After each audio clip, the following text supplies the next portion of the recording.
English World Level 5, CDA. Pupils Book, Welcome Unit, page 6. Activity 1. Look, listen and say. Hi, I'm Mr. Smash. I like computers. Computers are great. I play computer games every day. I'm playing a computer game now. It's brilliant. How many computer games have I got?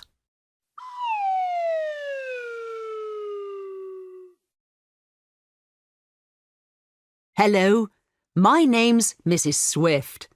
My hobby is reading. I read every afternoon.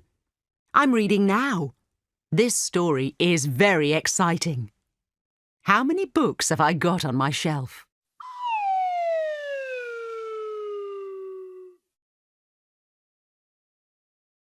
Hi, I'm Mr. Flash.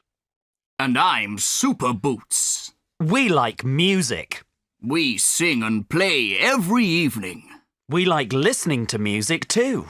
How many CDs have we got?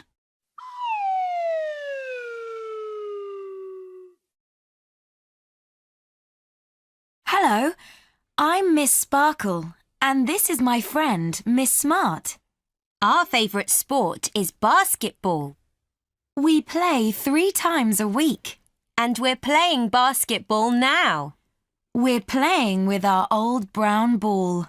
But guess what I've got at home? What is it?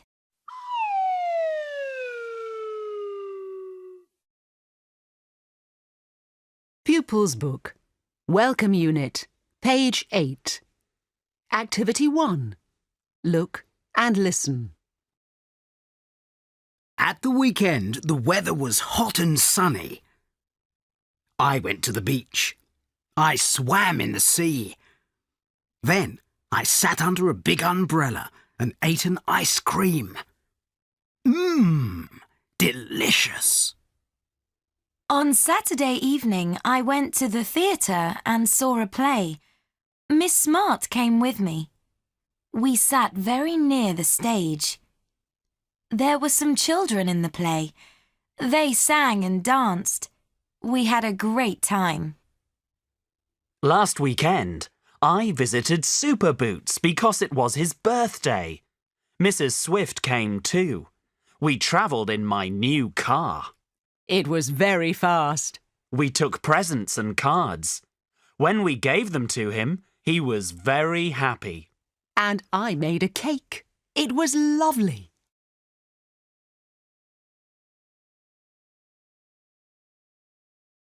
Pupils Book, Welcome Unit, page 10.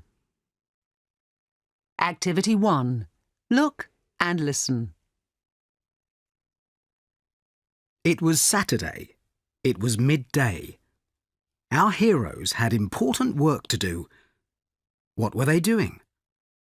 Mr. Flash was sailing a small boat on the sea. There was a terrible storm. Help! Help! Don't worry, I'm coming. Miss Smart was a pilot. She was flying a small plane. Faster, faster! I must go faster.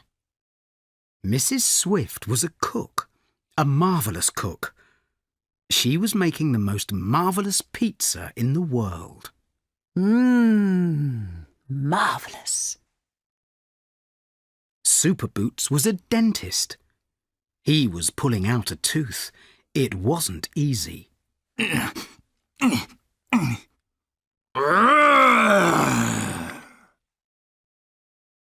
Mr. Smash and Miss Sparkle were working in a hospital. He was a doctor. She was a nurse. They were helping a small child. Are you feeling better, dear? Much better, thank you.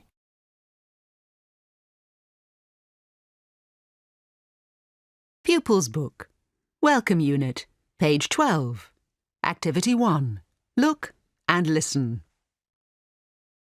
Today we're having a picnic on the beach.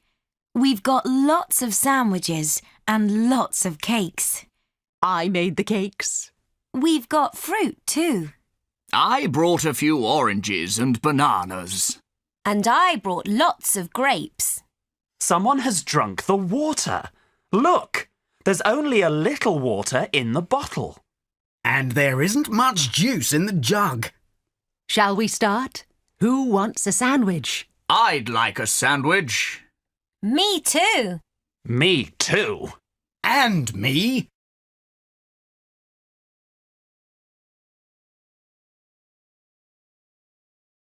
Pupils Book, Welcome Unit, page 14.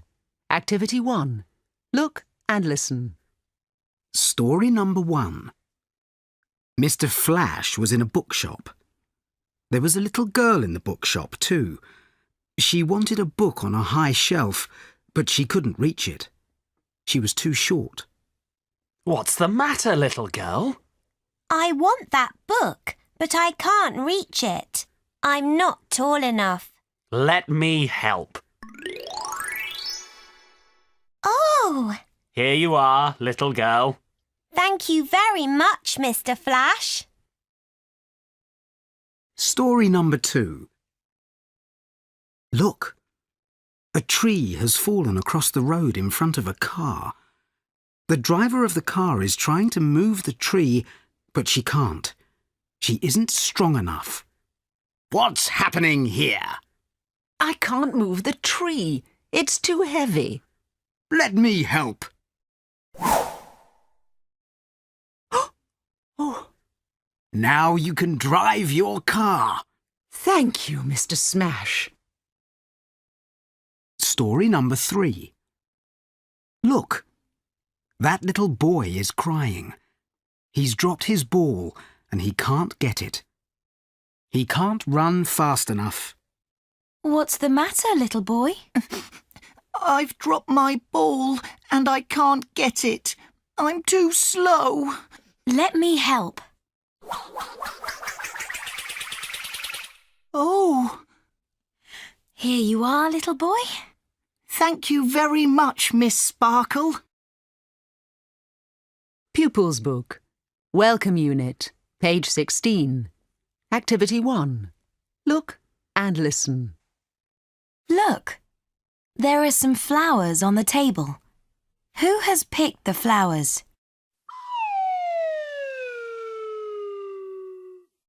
Miss Sparkle. Miss Sparkle has picked the flowers. Look at that plate. There's nothing on the plate. Someone has eaten the sandwiches. Who has eaten them?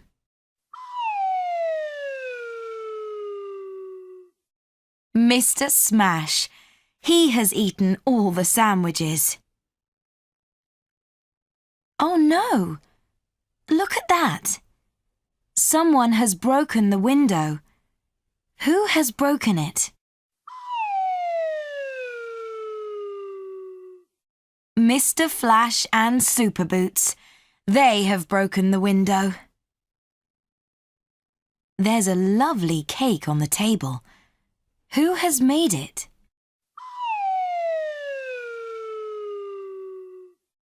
Of course, Mrs. Swift. She has made that lovely cake. Oh, look! Someone has painted a picture. Who has painted it?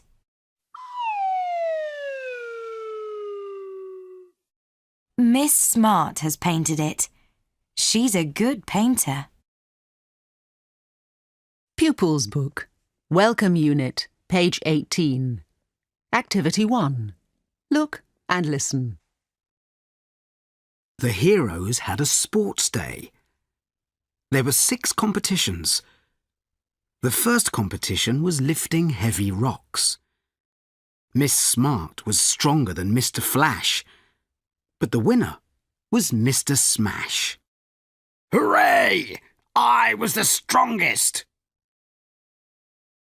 Next was the running competition. Miss Sparkle was the fastest. Hooray! And Mrs. Swift was the slowest. Oh dear, oh dear, oh dear. Then it was time for the swimming competition. Mrs. Swift was faster than Mr. Flash. Well, well, well. But the fastest swimmer was Super Boots. Hooray! The next competition was flying, and Miss Smart was the winner. Oh, was I really the best? Oh, yes. You were better than all of us. Then it was time for diving. Super Boots was the worst. Oh! You were worse than me, Super Boots. The last competition was the most exciting. Who was the bravest hero? And who was the most frightened hero? The most frightened was Mr. Smash. What? I don't believe it! You were more frightened than me, Mr. Smash. And the bravest hero was Mrs. Swift. Hooray! Well, well, well. That's marvellous. Pupils Book. Welcome Unit, page 20. Activity 1. Look and listen. Our heroes are on an island. They are looking at the map. If we go north, we will come to the mountain. Can we climb the mountain? Oh, yes. And we might see an eagle. Marvellous. If we go west, we'll arrive at the forest. What will we see there? We might see bears. We might hear wolves. Oh dear. If we go south, we'll reach this lake. What will we see there? We might see swans. Marvellous. If we walk east, we'll come to this lovely sandy beach. And what will we see there? We'll see the sea!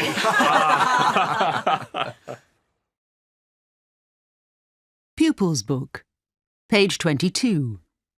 Unit 1. A Journey to Adventure. Reading. Escape from the Fire. Chapter 1. Grandad. Robert was excited. He was going to stay with his grandfather at the weekend. Lucy, his cousin, was going to stay too. She was the same age as Robert, and they were good friends. While Robert was packing his bag, the telephone rang noisily. Robert answered it. It was Lucy. "I hope we have a great weekend," said Lucy. "So do I," said Robert. "It's always good fun at Grandad's." While Robert was travelling on the bus, he thought about Grandad. There were two things about him that Robert and Lucy really liked. First, he was very, very clever. He was an inventor. He invented lots of things, but mostly he invented new kinds of mobile phones. The other thing they liked was that Grandad loved history. His house was full of history books. When Robert and Lucy came to stay, Grandad told them exciting stories from history. The cousins loved the stories because they were true. They loved Grandad's tales of explorers who used to sail across the oceans and travel across deserts to distant lands. Robert knocked on Grandad's door. Mrs. Green, the maid, opened it. "Hello, Robert," she said. "Come in." "Hello, Mrs. Green," Robert said. "How are you?" "I'm fine," said Mrs. Green. She took his bag from him. "Your grandfather is in his study." Robert hurried into Grandad's study. "Hello, Grandad," he began. Then he stopped in surprise. Grandad was sitting in an armchair. There was a big bandage on his foot. "Grandad, what happened?" Robert asked. "I've hurt my ankle," Grandad said.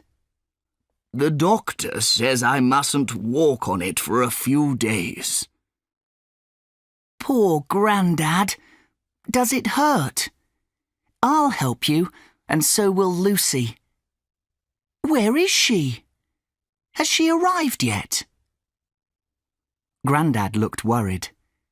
I'm not sure, he said. I think she has disappeared. Disappeared? Said Robert. What do you mean? Grandad leaned towards him and whispered. I think she has travelled back in time. Chapter 2. The Time Travel Phones. Robert looked at Grandad, amazed. How could Lucy have travelled back in time? He asked. Grandad showed him a mobile phone. Look at this, he said. This is not an ordinary phone. This is my newest invention. Robert thought the mobile phone looked ordinary. What's special about it? He asked. Do you promise not to tell anyone? Not even Lucy? Lucy knows already. Not even Mum and Dad? I'll tell them soon. OK. So what does it do? Asked Robert. With this mobile phone, you can travel back in time. Wow! Robert exclaimed. Can you really do that? Grandad nodded proudly. I've worked on this invention for 2 years, he said. It's ready now. Robert's eyes widened. How does it work? Let me show you. You put in the date you want to visit. Then you put in the place you want to visit. Then you put in the password. Adventure. Did you tell Lucy this? Yes, and now one of the time travel phones is missing. How many time travel phones have you made? Robert asked. 4. Grandad shook his head. I'm worried, Robert. I think Lucy has used the missing phone to travel back in time. Wow! Robert exclaimed. Where do you think she has gone?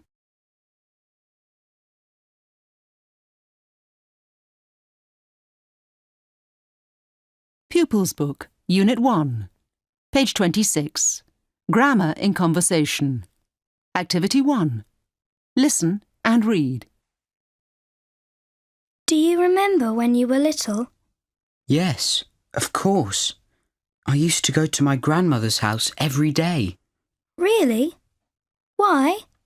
Because she used to look after me while Mum was at work. Did you like going to her house? It was great. Grandma used to read stories and sing songs. And we used to make cakes together too. That sounds nice. Yes, it was. Pupils Book, Unit 1, page 27. Spelling. In words with WH, sometimes you can't hear the H. Where? Where will the time machine take me? Pupils Book, Unit 1, page 27. Spelling. Activity 1. Listen and say the words. Wheel. Whisper. Whale. Whistle. Pupils Book, Unit 1, page 27. Activity 2. Listen and say the words. Where? Why? What? When? Which? Pupils Book, Unit 1, page 27. Activity 4. Listen and say. Time machine, take me away. Take me somewhere exciting today. Show me the world of long ago, when mammoths walked through ice and snow. Show me the pyramids rising high into the ancient Egyptian sky. Show me adventurers brave and bold, sailing the seas for Aztec gold. Time machine, take me away. Take me somewhere exciting today. Pupils Book, Unit 1, page 29. Listening. Activity 2. Look, listen and read.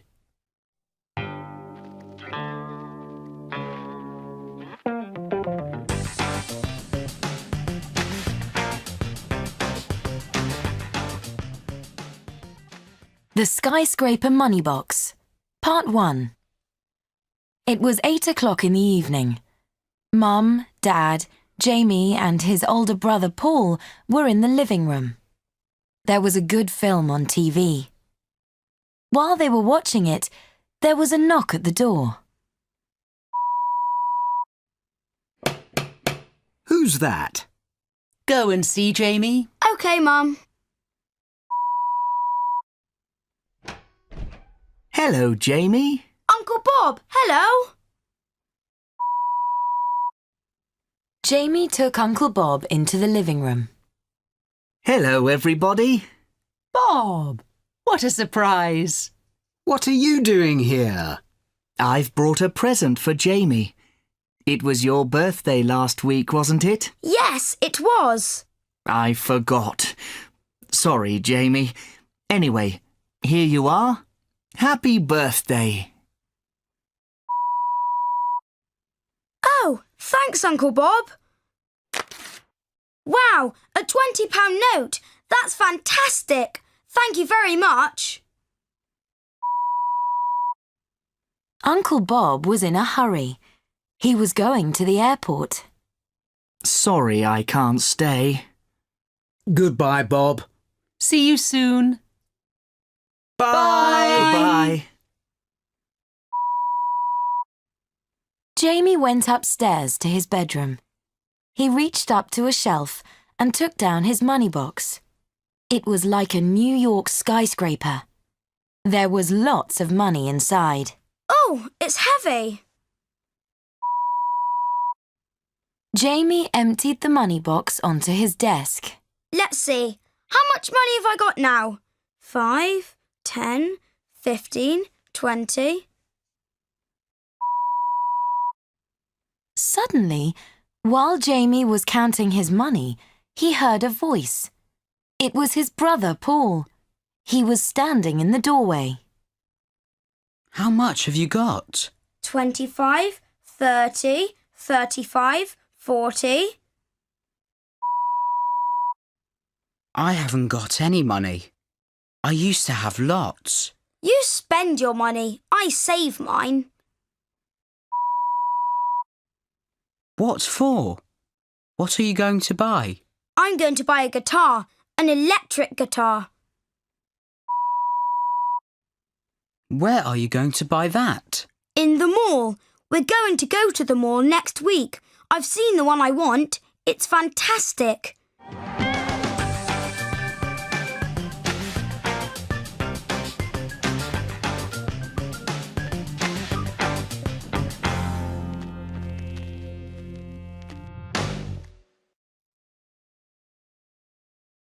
Pupils Book, page 30, Unit 2. In the Mountains. Reading. Dad's favourite walk. My dad used to live in Switzerland and he worked as a mountain guide. This summer, Dad wanted to visit Switzerland again.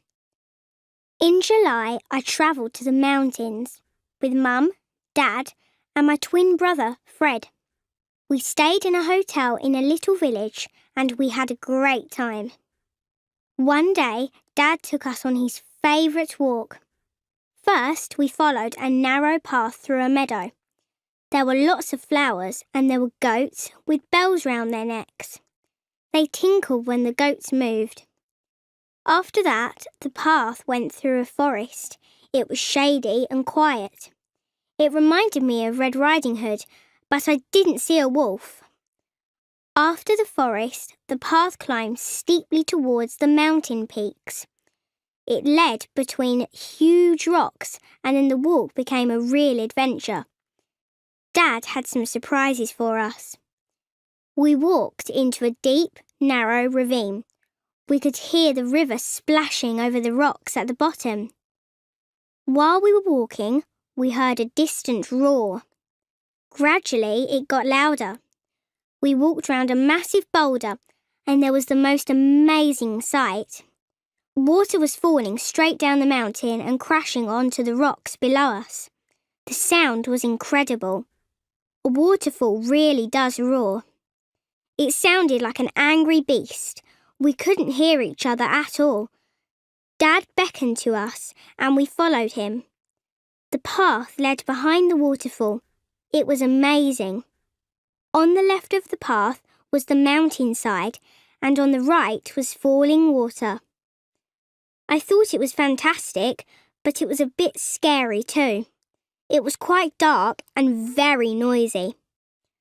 The path came out from behind the waterfall, but round the corner it stopped at the edge of a high cliff. There was a short wooden bridge with rope at the sides, and it was swinging in the breeze. It looked terrifying, but Dad knew it was safe. Anyway, it was the only way to cross the ravine. The bridge swung even more when we walked on it. We walked slowly to keep steady.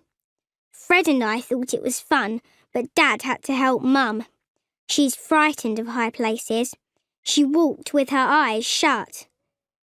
We sat on the rocks and ate our lunch. Then we set off again. We climbed higher and higher.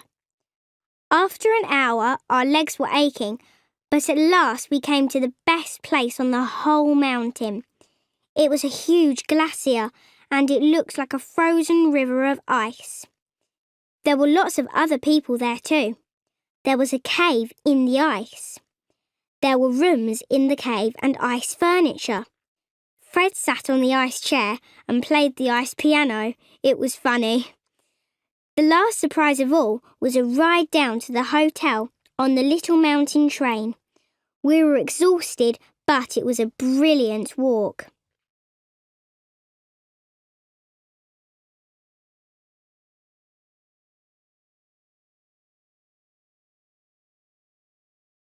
Pupils Book, Unit 2, page 34. Grammar in Conversation. Activity 1. Listen and read. Oh dear. What's the matter? You look worried. I'm feeling nervous. Why? I have to take my science exam today. Really? I had to study for hours last night. Poor you. I'm sure I won't pass. It'll be fine. If I fail, I'll have to take it again next month. Don't worry. Just keep calm. Oh dear. Pupils Book, Unit 2, page 35. Spelling. In some words, the letters CH make a soft sound. In some words, the letters CH make a hard sound, like K. Lunch. We sat on the rocks to eat our lunch. Aching. After an hour, our legs were aching. Pupils Book, Unit 2, page 35. Spelling. Activity 1. Listen and say the words. Lunch. Bunch. munch, catch, chop, chip. Pupils Book, Unit 2, page 35. Spelling. Activity 2. Listen and say the words. Anchor, school, stomach, ache, headache, toothache. Pupils Book, Unit 2, page 35. Activity 4. Listen and say. Munch, munch, munch on a bunch, bunch, bunch. Munch on a bunch of bananas for lunch. Pupils Book, Unit 2, page 37. Listening. Activity 2. Look, listen and read.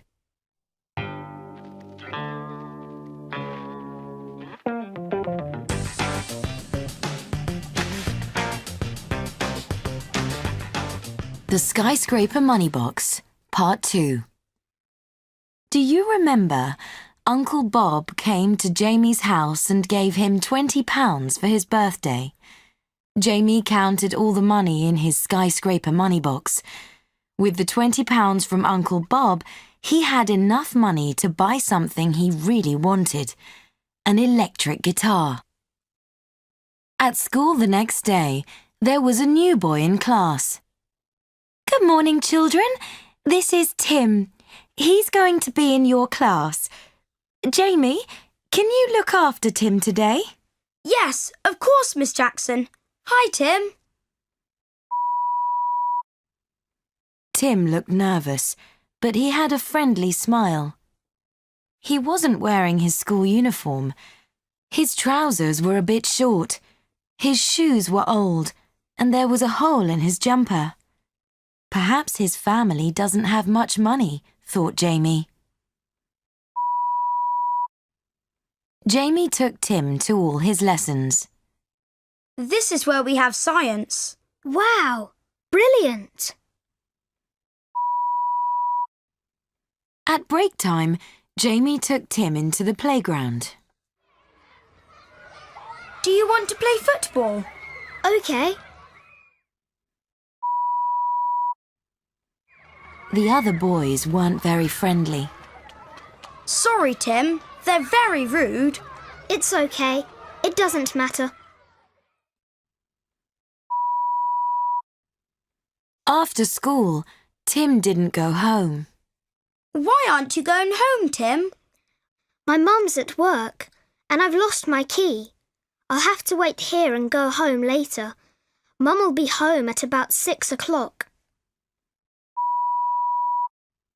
Jamie felt sorry for Tim. You can't stay here all alone. Do you want to come to my house? Really? Thanks, Jamie. That'd be great.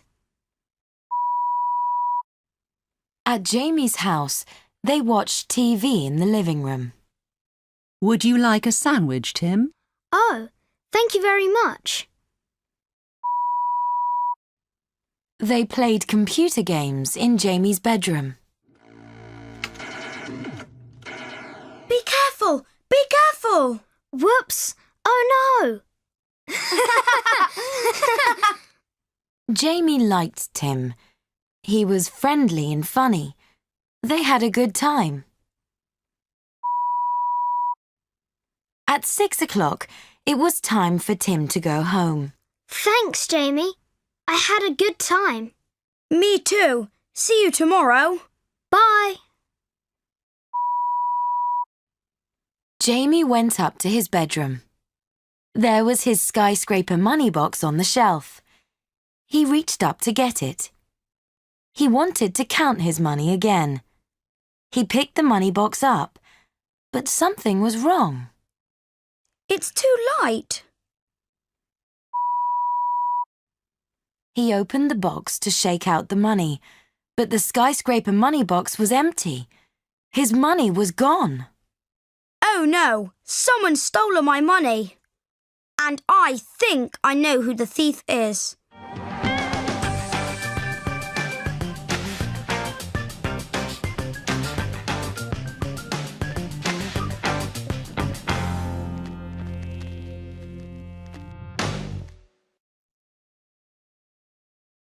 Pupils Book, Revision 1, page 38. Activity 1. Listen and read. While Ben and Sue were sitting by the river, a black car crossed the bridge. It was going very fast. Who's driving that car? We'll have to watch to find out. The car stopped in front of a building.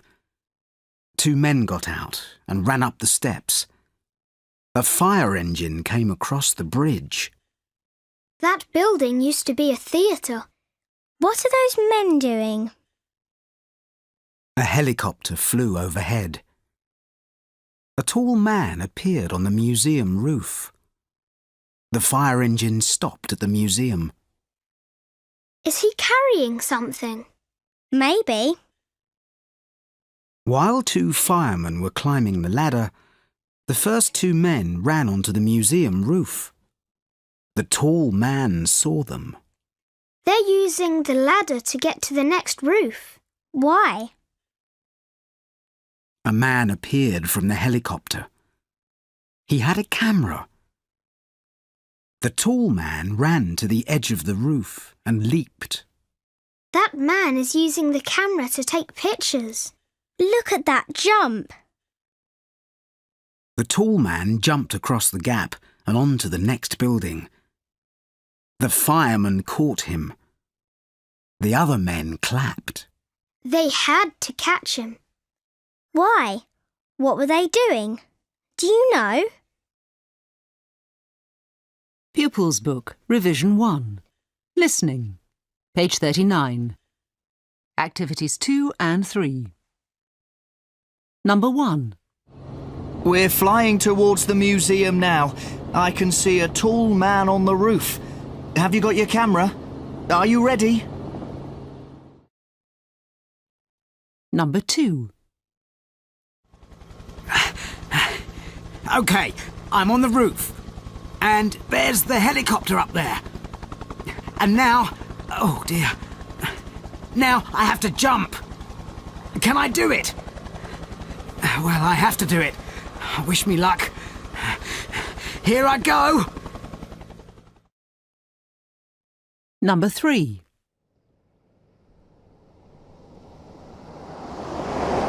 Wow, look at that car. It's going really fast. Who's driving it? I don't know. We'll have to watch to find out. Number 4.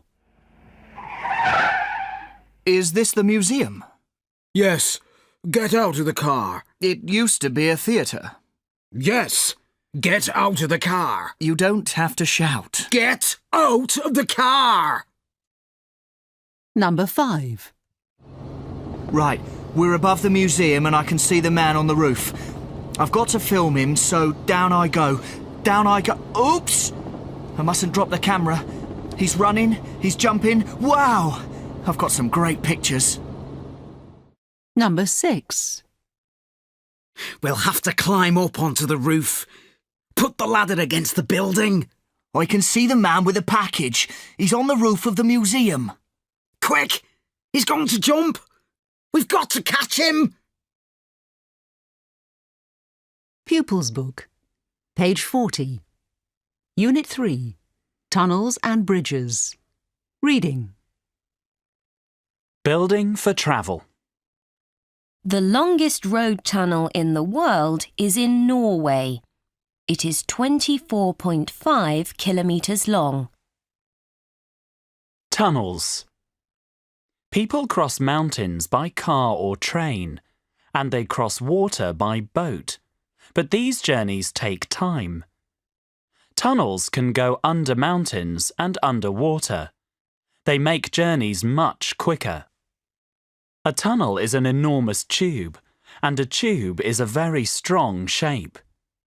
When engineers build a tunnel, they make a tube shape in the ground. If the tunnel is not deep, the work is easier. Engineers use two cut and cover methods. Method 1. First, the trench is dug by diggers. Then tubes are carefully lowered by cranes. Finally, the tubes are covered with earth by bulldozers. Method 2. First, the walls are made in the ground with concrete. Then the roof is made and covered with earth. Finally, the tunnel is dug by machines. If the tunnel is deep, the engineers must use another method. They use an enormous machine to bore into the earth and rock. It is called a tunnel boring machine, TBM. It cuts rock and clears it away at the same time. It can cut and clear a 25 to 30 metre length of tunnel each day. Cutting edges turn and break the rock into pieces. The rock pieces are carried away by a moving belt.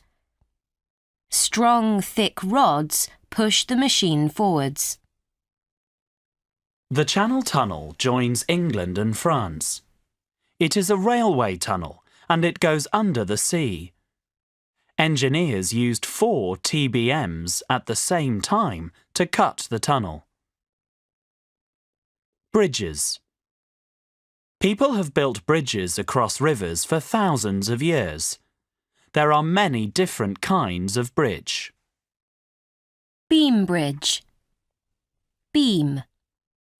The weight of the bridge. Piers. Piers support the weight of the bridge. The beam bridge is the simplest kind of bridge.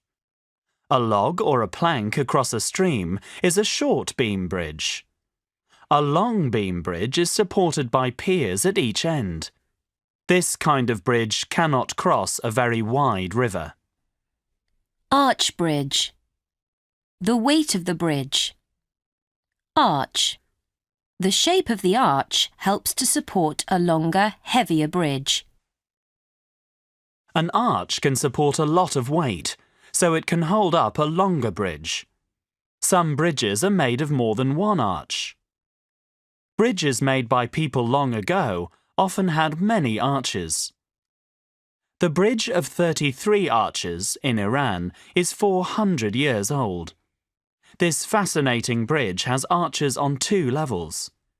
In summer, it is full of visitors, and delighted children paddle in the shallow water underneath. Suspension bridge. Cables. The weight of the bridge. High towers support long cables. Strong cables can support a very long bridge. This kind of bridge can be even longer. The bridge is supported by strong cables. The cables are supported by tall towers. Suspension bridges are designed by engineers to cross wide rivers and sea channels.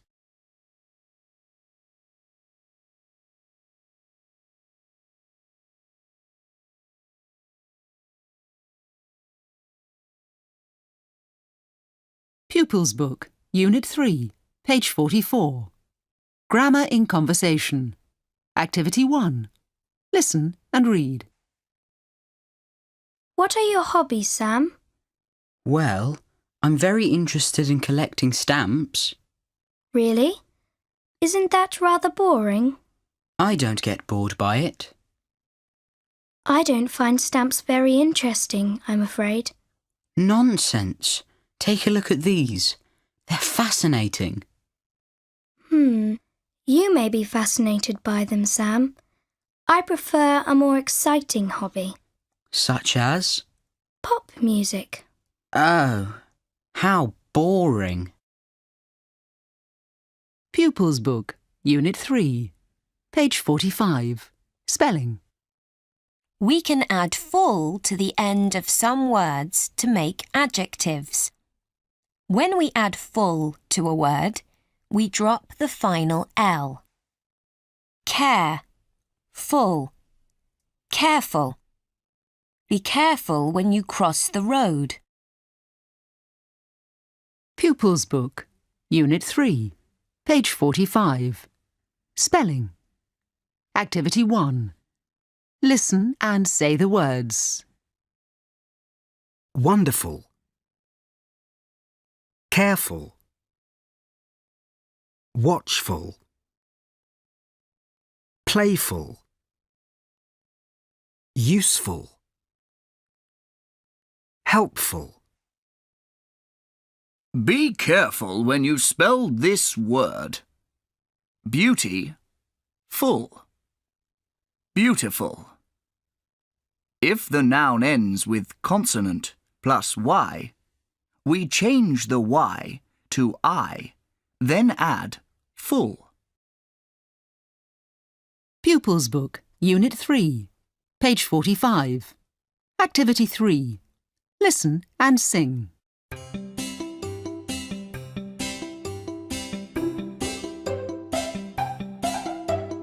London Bridge is falling down, falling down, falling down.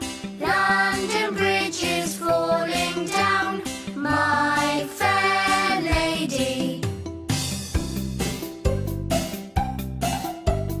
Build it up with wood and clay, wood and clay, wood and clay.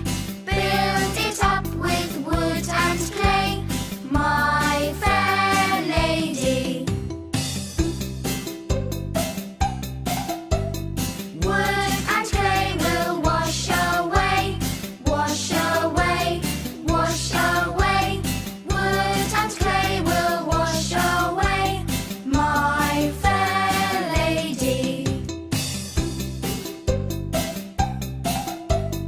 Build it up with stone so strong, stone so strong, stone so strong. It will last for ages long, my fair lady.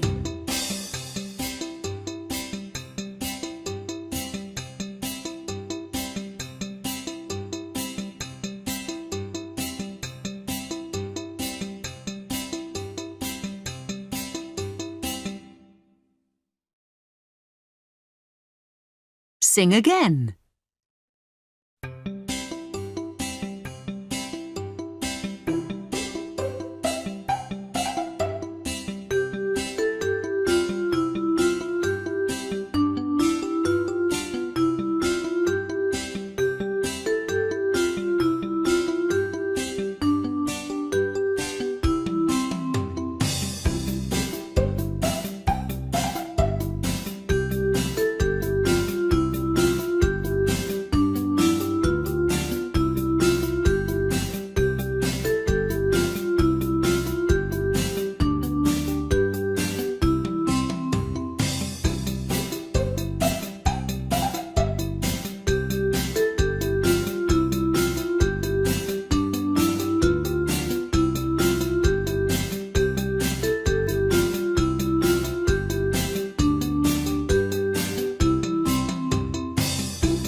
Pupils Book, Unit 3, page 47. Listening. Activity 2. Look, listen and read.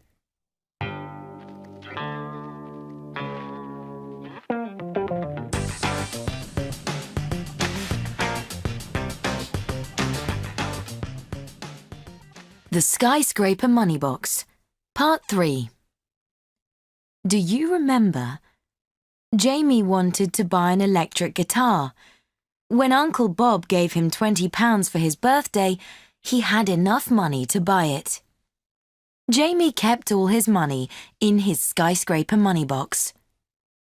There was a new boy at school. His name was Tim. He came to Jamie's house to play after school. When Tim went home, Jamie found that his money box was empty. The next day, Jamie walked to school.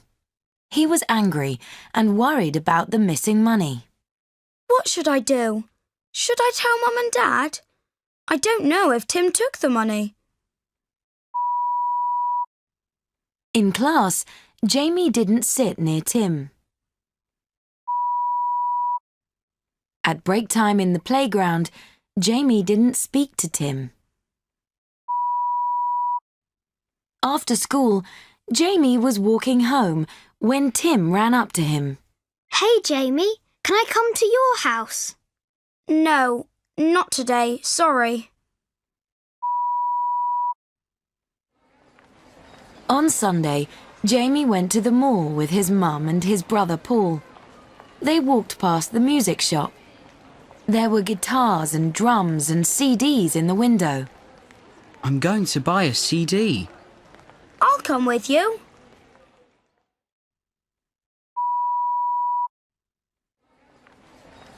Jamie's mother stayed outside the shop.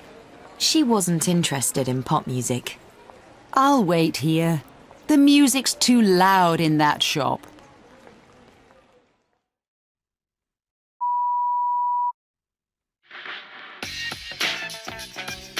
While Paul was choosing his CD, Jamie was looking at the electric guitars. Wow, these guitars are made in the USA. They look fantastic. Too expensive for me.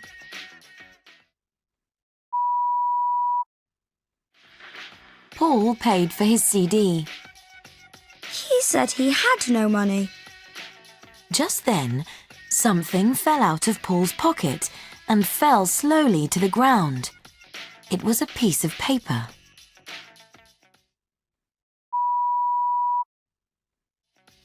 Jamie picked up the piece of paper. Paul, you've dropped something.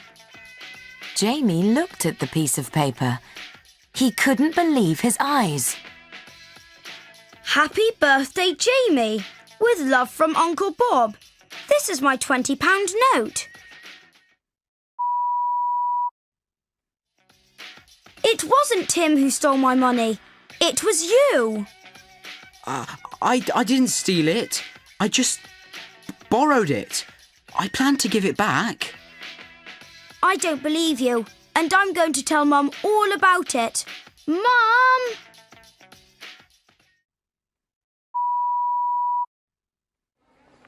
Paul, this is terrible.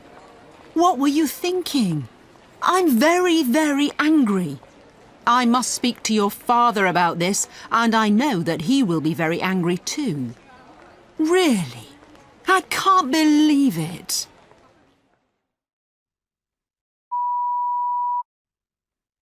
At school the next day, Jamie saw Tim in the playground.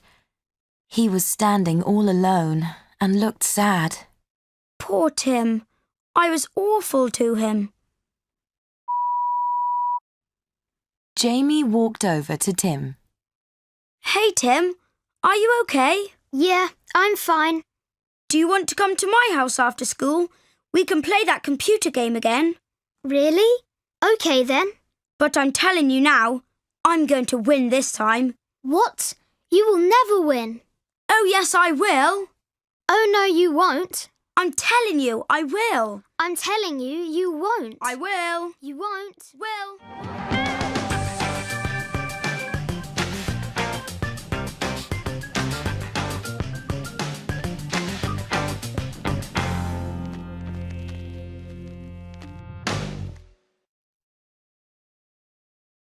Pupils Book, page 48, Unit 4, Astonishing Structures. Reading. Great places to visit. Special city tours. Don't miss the Winter Palace, St. Petersburg, Russia. The Winter Palace is part of the famous Hermitage Museum. What you can see. great glittering halls, wide marble staircases, hundreds of rooms of paintings and treasure, 3,000 years of art and objects from Europe and Asia, colourful gardens, amazing views over the River Neva and St. Petersburg. Where to find it? You can also visit special exhibitions, the gift shop, the cafe, open every day except Monday. What visitors say. It took my breath away. David, USA. There is so much to see. Isabel, France. I have never seen a building like it. Joe, Australia. It's a fantastic place to visit. Masha, Russia. Special city tours. The Winter Palace. Online reviews. When I first saw the Winter Palace, I couldn't believe my eyes. It is huge and it seems to go on forever. I really like the green walls and the tall white columns with gold at the top. There are even statues on the roof. It looks like a big sugary cake. You must go inside the palace because it is stunning. There is marble and gold everywhere, with huge chandeliers hanging from the ceilings. The lights make everything look shiny and new. It's amazing to think that for 200 years people lived in it all the time. Now the Winter Palace is full of treasures from the past. Every room has something wonderful. I really enjoyed my visit. Here are 2 tips for other visitors. 1. Wear comfortable shoes because you have to walk a lot. 2. Go in the morning because there are long queues in the afternoon. Luke, Canada. I wanted to see everything in the Winter Palace, but you can't see everything in one day. There were rooms full of paintings, but I liked the precious objects the best. In one room, there's a shiny gold bull from the tomb of a nomadic chief. It's hard to believe that it is more than 4,000 years old. It is unusual because there is a hole in its back. When the archaeologists opened the tomb, they found 4 bulls. There was a silver rod in the back of each bull. The rods held a canopy over the body of the chief. We're going to London with special city tours next week. We're going on the London Eye. A ride on this huge wheel is called a flight. I hope it's good. It sounds really exciting in the leaflet. After that, we're going to the pyramids at Giza. We're going to go inside the Great Pyramid to the King's Chamber. I think special city tours are great. Carla, Spain. Special city tours. Don't miss the London Eye, London, England. What you can do. Take a 30-minute flight on the tallest wheel in the world. Rise up in a glass pod to 135 metres above the ground. Study the engineering of this amazing structure.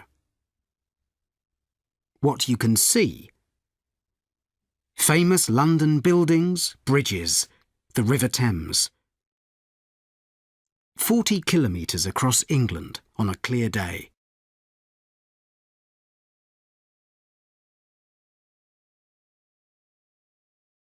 Pupils Book, Unit 4, page 52.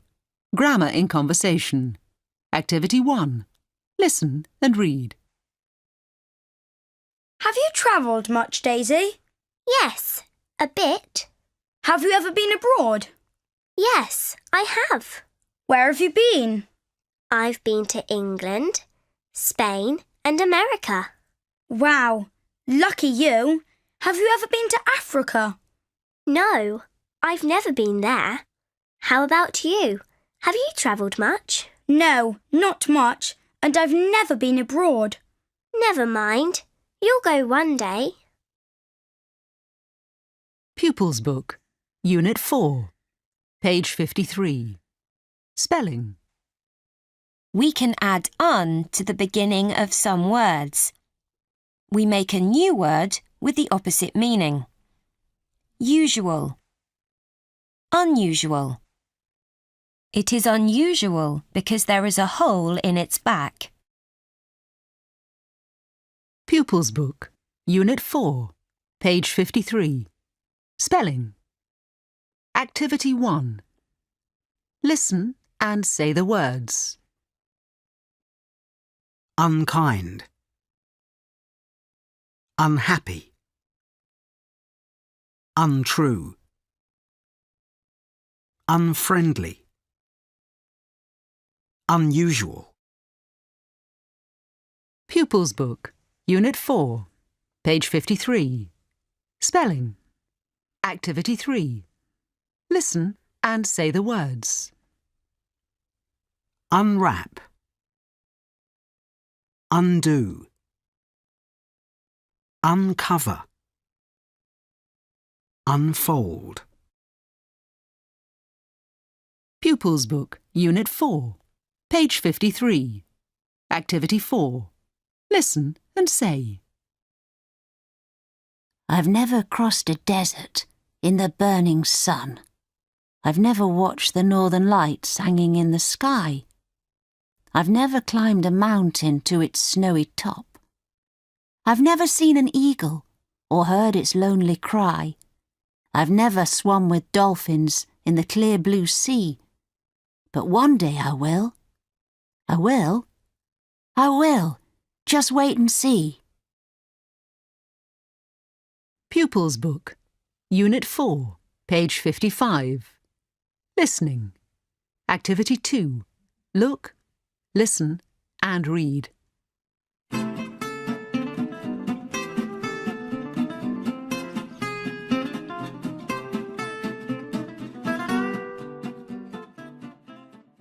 Uncle Bertie Goes to the Fun Fair, Part 1. Lisa and Uncle Bertie arrived at the fun fair. Fabulous fun world. It was Uncle Bertie's birthday, and this was his birthday treat. Here we are, Uncle Bertie. Fabulous fun world. Wonderful. Marvellous. Thank you for coming with me, Lisa. It's a pleasure, Uncle Bertie. This is the best birthday treat ever. I love fun fairs. Come on, let's go inside.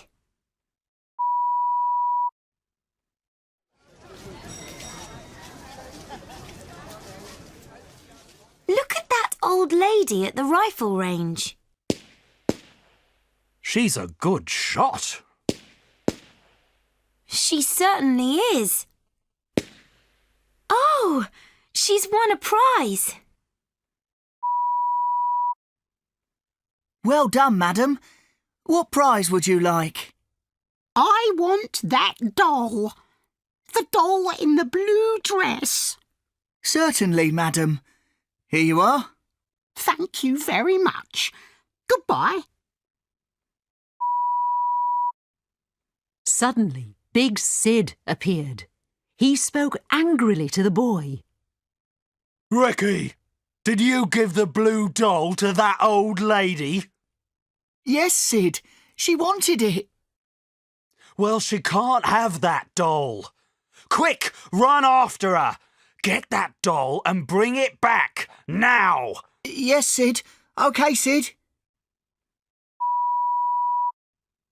That's very strange. Why can't the old lady have that doll? Don't worry about that, Uncle Bertie. It's your birthday. We're here to have some fun.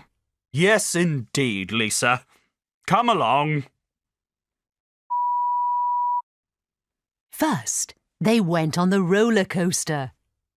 I've never been on a roller coaster. Really? Oh, I love roller coasters. This is very exciting. Look, Uncle Bertie. It's the old lady. She's sitting in front of us. Oh, where's the doll? It must be in her bag. The gate closed. No more people could go on the roller coaster. Sorry, you'll have to wait for the next ride. Ricky was too late. He couldn't reach the old lady and get the doll.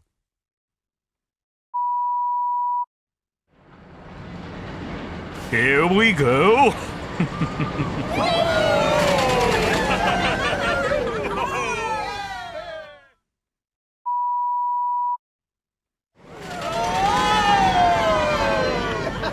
No!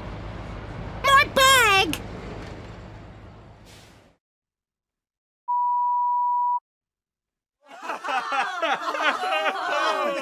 Well, that was wonderful. Wonderful! My bag! He's got my bag! Stop, thief! Stop, thief! Oh dear, oh dear, oh dear! My bag! It's got my money inside! All my money! And that beautiful doll! A present for my little granddaughter! Can you help me to get it back? Please! Can you help me?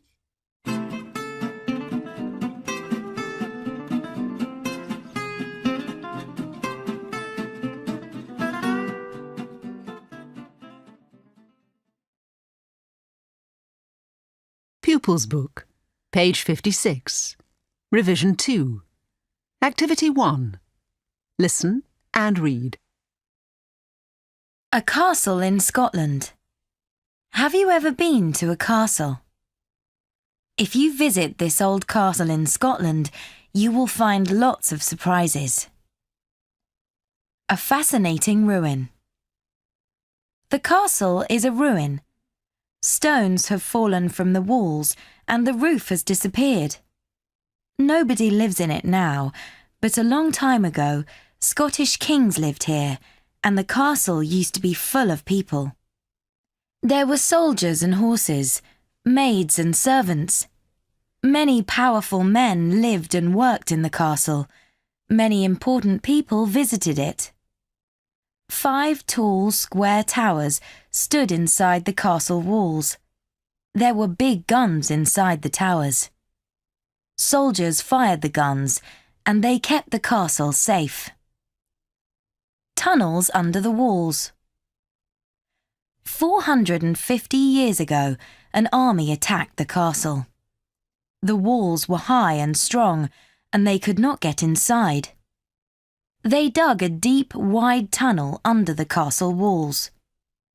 The soldiers inside the castle heard the noise.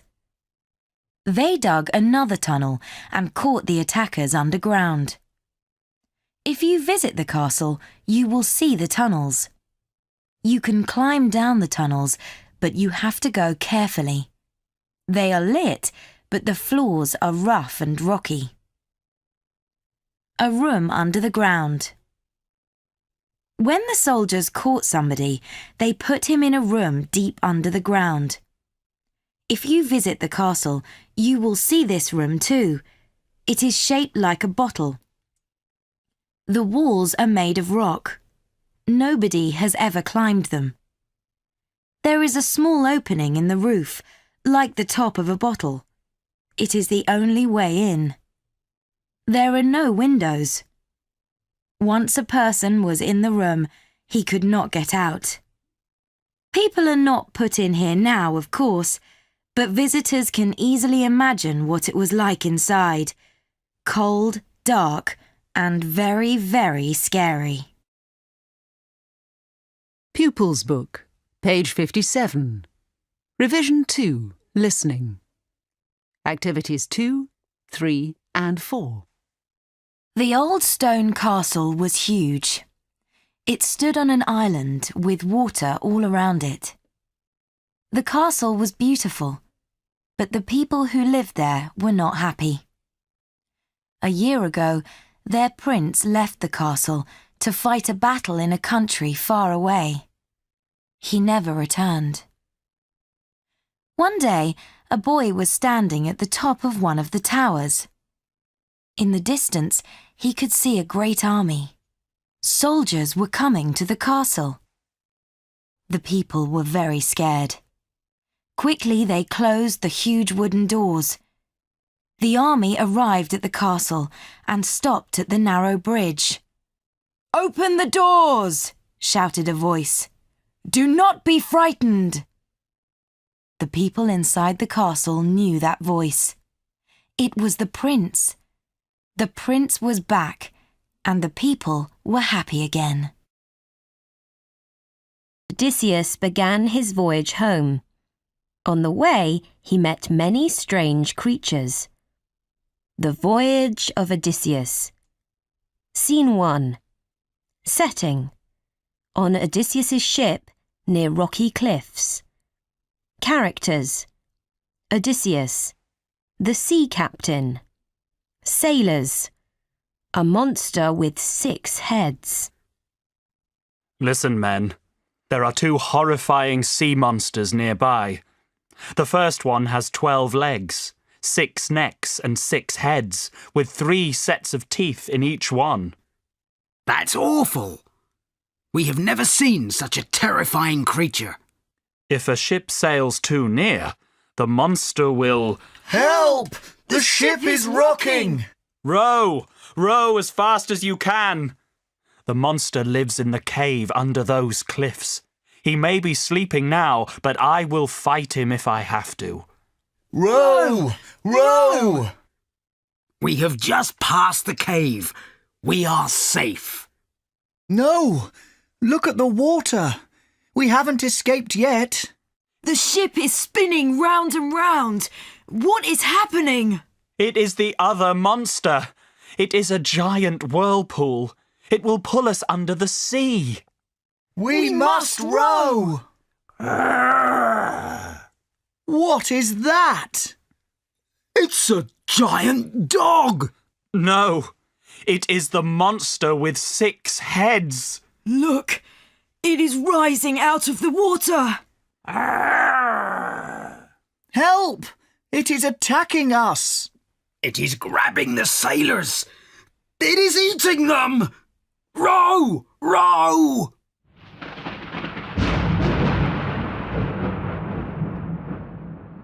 Now a storm is coming. The waves are getting higher and higher. The wind is tearing the sail. The mast has broken. The ship is turning over. Help! Help! Scene 2. Setting. On the beach of a small island.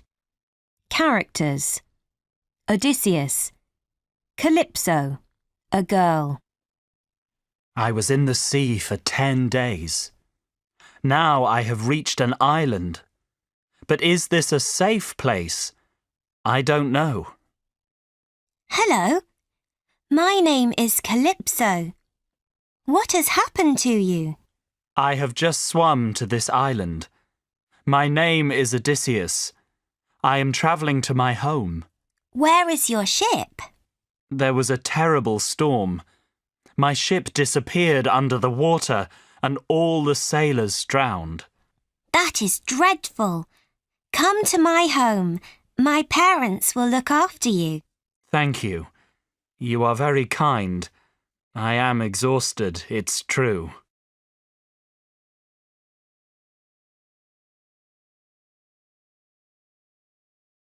Pupils Book, Unit 5, page 62. Grammar in Conversation. Activity 1. Listen and read. Have you done your maths homework yet? No, not yet. It's really hard. Have you done yours? Yes, I've just finished it. How about English? Have you written that composition yet? Yes, I've just handed it in. Have you done yours? No, not yet. And I haven't started my art project yet. What about our science homework? Have you started that? No, not yet. And I haven't revised for the test. Test? What test? Don't worry, I'm only joking. Or am I? Pupils Book, Unit 5, page 63. Spelling. We can add dis to the beginning of some words. We make a new word with the opposite meaning. Appear, disappear. The ship disappeared under the water. Pupils Book, Unit 5, page 63. Spelling. Activity 1. Listen and say the words. Dislike. Disobey. Disappear. Disagree. Distrust. Pupils Book, Unit 5, page 63. Activity 4. Listen and say. Have you made your bed yet? Have you phoned your dad yet? Have you walked the dog yet? Have you found my phone yet? Have you read that book yet? Have you done the dishes yet? Why don't you all disappear? Pupils Book, Unit 5, page 65. Listening. Activity 2. Look, listen and read.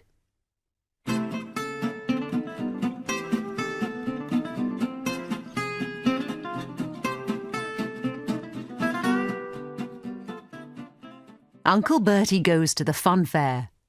Part 2. Do you remember? Uncle Bertie loved fun fairs, so on his birthday, Lisa went to Fabulous Fun World with him. At the rifle range, a strange old lady won a beautiful doll. But the owner of the rifle range, Big Sid, did not want her to have it. Ricky, the boy who worked at the rifle range, ran after the old lady to get the doll back. The old lady was on the roller coaster with Uncle Bertie and Lisa. She dropped her bag and Ricky ran away with it. The old lady asked Uncle Bertie and Lisa to help her get the bag back. Ricky was running away with the old lady's bag. Uncle Bertie, Lisa and the old lady tried to run after him, but there were lots of people at the fun fair. It was difficult to follow him. Where's he going? I don't know. He's trying to lose us. They arrived at the Hall of Mirrors. I'm sure he's just gone in there. Quick! After him! Oh, ho, ho, ho, ho. Look at me. I'm so short and fat. Look at me. I'm so tall and thin. Come on, come on! We must catch that boy! But they didn't catch Ricky in the Hall of Mirrors. They ran outside. Where was that boy? There he is. I can see him. He's running towards the roundabout. But he wasn't on the roundabout. He isn't here. We've lost him.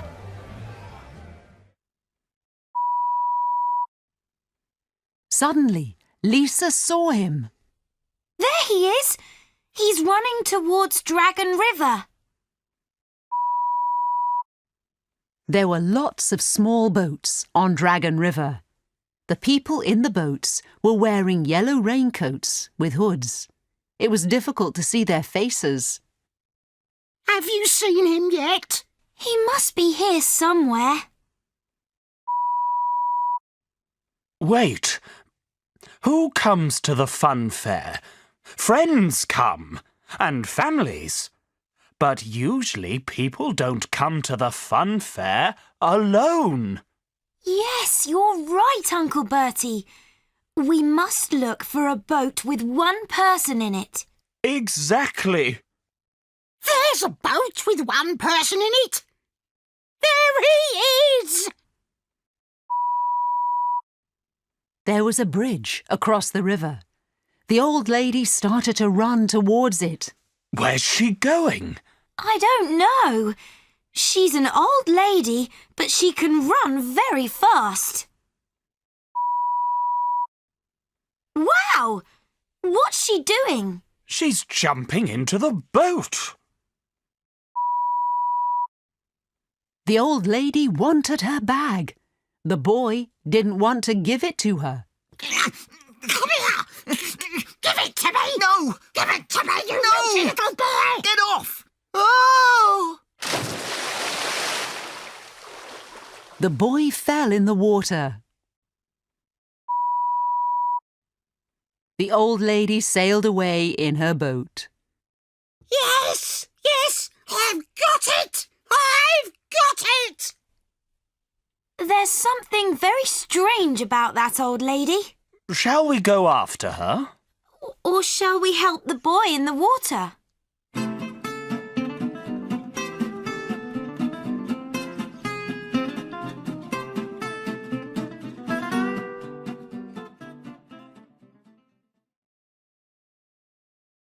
Pupils Book, page 66, Unit 6. A Legend from the Ancient World. Reading. The Trojan Horse. The Greeks fought the Trojans, and year after year, Troy was surrounded, its people in fear. But in darkness one night, without any warning, the Greeks packed their ships and were gone by the morning. The Trojans walked out of their city next day and laughed in amazement. The Greeks ran away. But something was left. In silence it stood, vast and intriguing, a horse made of wood. Nobody knew just why it was there. Some wondered and worried, but most didn't care. It's so magnificent. It's such a size. We are victorious. This is our prize. They dragged it through the tall city gate. This horse that we've captured will never escape. The war-weary people felt only joy, till late in the evening they were dancing in Troy. Night fell, all slept. None heard the faint sound. The wooden horse opened. Greeks leapt to the ground. Odysseus, the hero, led his men out. They silenced the guards before they could shout. Then they opened the gate and their army rushed past. The Trojans despaired, the truth clear at last. The Greeks never left. Their horse was a ploy. With their horse they have captured our city of Troy. Who is it? One Greek hero, daring and brave, young and strong, sailed across the sea, saw hideous monsters, escaped from a whirlpool, unhappy away from home, said goodbye to Calypso, and left.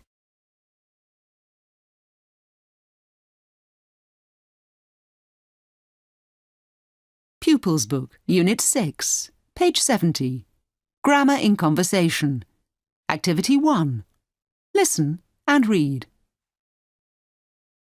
Have you seen any good films recently? Yes, I have. I've seen Journey into Space. Oh, wow! What's it like? Oh, it's such a good film. I really enjoyed it. Do you think I'd like it? Yes, it's brilliant. The story is wonderful and the actors are great. And the special effects, they're so incredible. It sounds amazing. It is, and there are such scary monsters. Really? Maybe I'll give it a miss. Pupils Book, Unit 6, page 71. Spelling. We can add ER to the end of some verbs. The new word is a noun. The noun is the person who does the action. Fight, fighter. Odysseus was a fighter in the Greek army. Pupils Book, Unit 6, page 71. Spelling. Activities 1, 2 and 3. Singer, painter, builder, dancer, baker, rider, runner, swimmer, winner. Pupils Book, Unit 6, page 71. Activity 4. Listen and sing.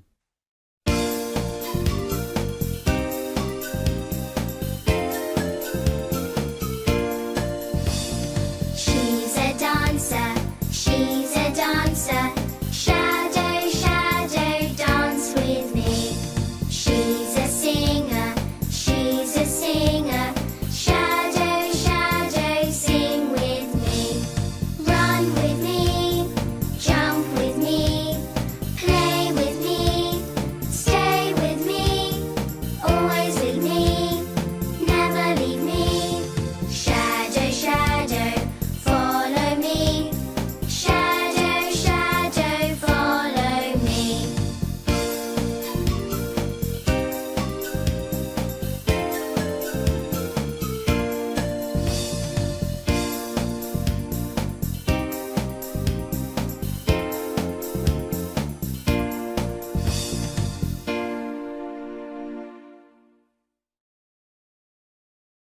Sing again.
Pupils Book, Unit 6, page 72. Class Composition. Activity 1. Read this acrostic poem. Moving forwards, old and angry, nose twitching, smoke rising, terrifying, everyone run. Pupils Book, Unit 6, page 73. Listening. Activity 2. Look, listen and read.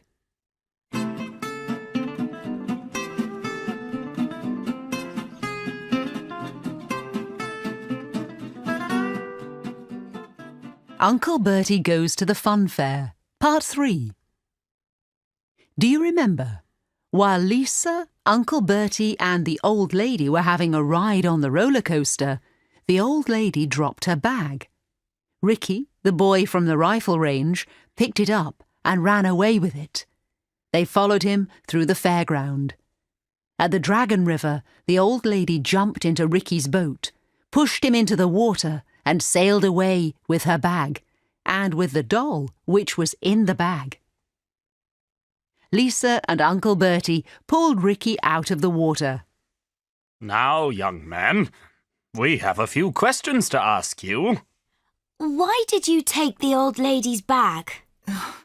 Because of the doll. She mustn't get Big Sid's doll. Big Sid's doll? Why has Big Sid got a doll? Why is it such a special doll? There's something strange going on here. We must find the old lady. We must find the doll. They walked through the fun fair. They looked for the old lady, but they couldn't see her anywhere. It's so crowded. We'll never find her. Wait! Look! Up there on the big wheel. Well done, Ricky. It's our old lady. What is she doing up there? Hello, my dear. What a beautiful doll you are. I've got you. I've got you at last. We must call the police. I've got my mobile. We must stop the big wheel. I can do that. Look, that's where the engine is. OK, here we go. I'm going to press the red button.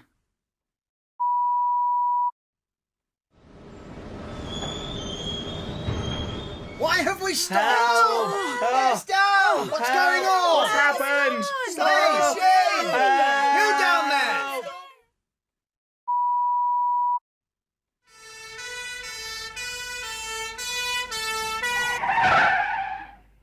She's up there. Can you see her? Yes, sir, I can see her. Let's bring her down. Start the wheel, please.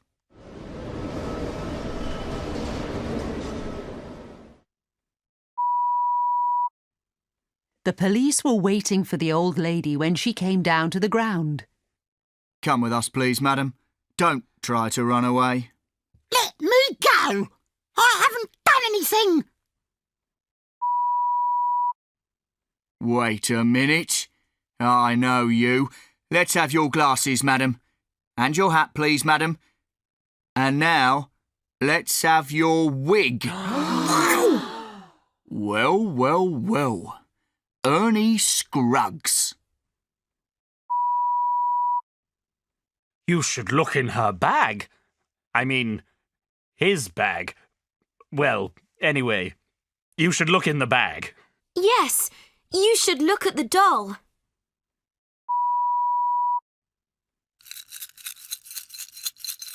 Aha!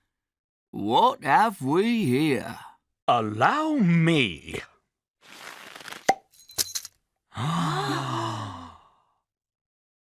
Well, well, well. That's very interesting. I think you should come with us, Ernie Scruggs. Get in the car, Ernie. It wasn't me. I didn't steal anything.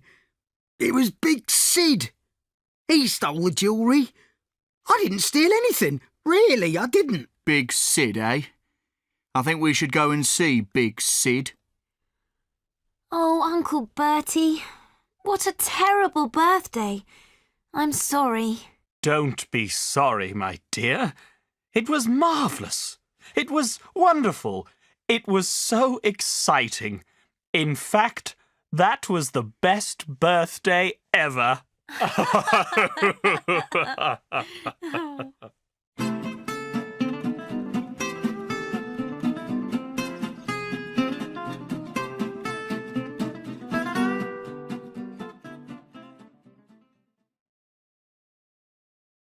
Pupils Book, Revision 3, page 74. Activity 1. Listen and read. Digging in the ruins. Have you found anything yet, Dad? Yes, I've just found part of a bowl. Isn't it a whole bowl? No, I've never found a complete bowl here. Why not? Because the people that lived here threw things away into this trench. They only threw away broken things. Have you ever found something that wasn't broken? No, I haven't yet. If I find a complete bowl here, I will be very lucky. It's taking a long time to uncover it. You have to do it slowly. If you don't do it slowly, the piece might break again. That's right. Look, I'm going to lift it out now, very carefully. Here it is. Look, Dad, there's something underneath. So there is. I'll brush it gently to get the sand off. What is it? I think it's a little clay horse. A horse? Yes, look. I think it was a child's toy. It's so pretty. Have you just discovered a great treasure, Dad? It's certainly very rare. I wonder why the child left it here. Perhaps he threw it away. But it isn't broken. What do you think, Dad? I don't know. There are questions that you can never answer. Archaeology is such an interesting job. I'm going to be an archaeologist too. Pupils Book, page 75. Revision 3. Listening. Activities 2 and 3. Professor Jones, when did you first become interested in archaeology? I was 9 years old, and I was on holiday at the seaside. I was making a sand castle on the beach, and suddenly I saw something in the sand. It was a gold ring. How exciting! Yes, it was very exciting. And I later discovered that the ring was more than 2,000 years old. Amazing! Yes, it was. What's the most interesting thing that you've ever found? Well, a few years ago I was working in Peru, in South America, and I found a gold mask covered in jewels. It was so beautiful. Do you often travel abroad? Yes, I do. In fact, I've just come back from Egypt. It was such an interesting trip. We found a huge statue in the desert. What are you going to do next? Well, I'm going to learn to swim. Really? Yes, I'm 60 years old and I can't swim. Isn't that terrible? Why do you want to learn to swim? Have you heard of a ship called the Esmeralda? No, I haven't. 400 years ago, the Esmeralda sank in a terrible storm. The ship was carrying a great treasure: silver, gold and jewels. No one has ever found the ship. But I think I know where it is. So you're going to try and find the treasure? I am indeed. Pupils Book, page 76. Unit 7. Newspapers. Reading. Hold the front page. 2,000 years ago.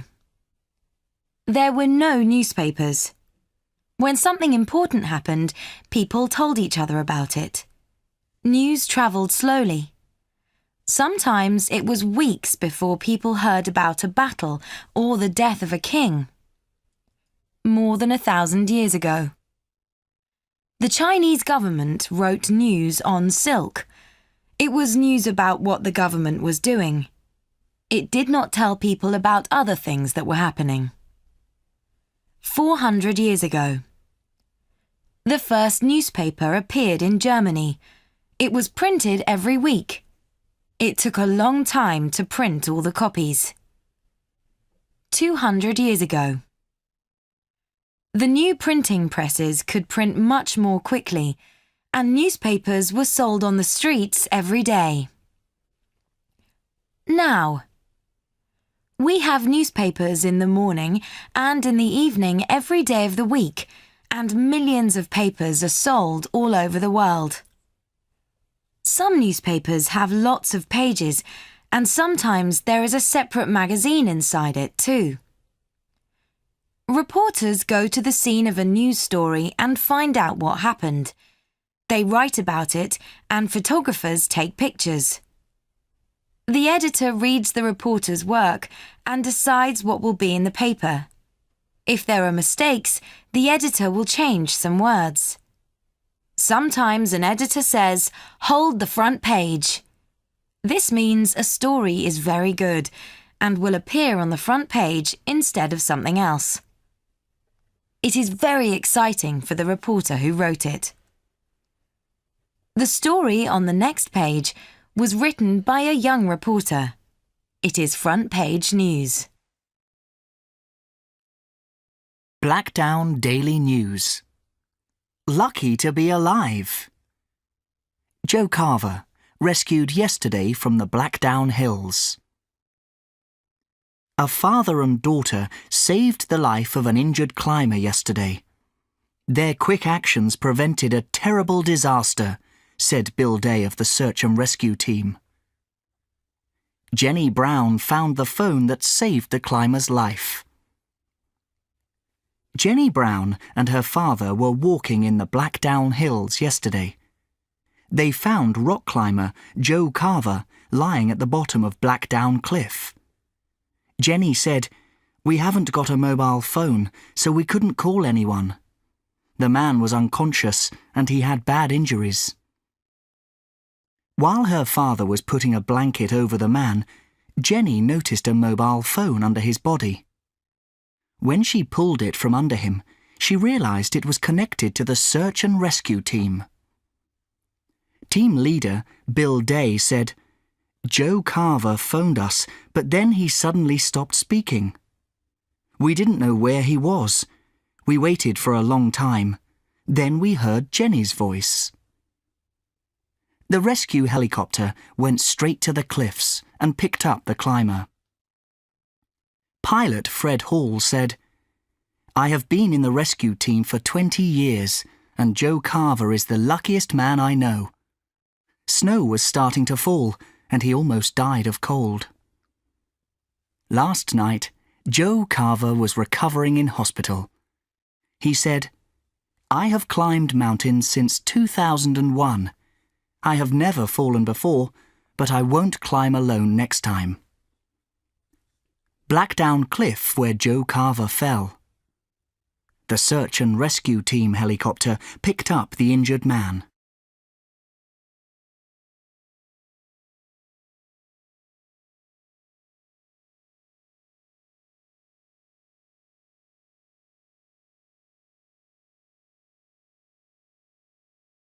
Pupils Book, Unit 7, page 80. Grammar in Conversation. Activity 1. Listen and read. Have you always lived in Blackdown? No. When I was little, we lived in a village in the country. So how long have you lived here? We've lived here for 8 years. Do you live in a house or an apartment? We've got an apartment in Sun Street. It's on the top floor. Lucky you. We're on the ground floor. Where do you live? In that new apartment block in Park Road. We've been there since August.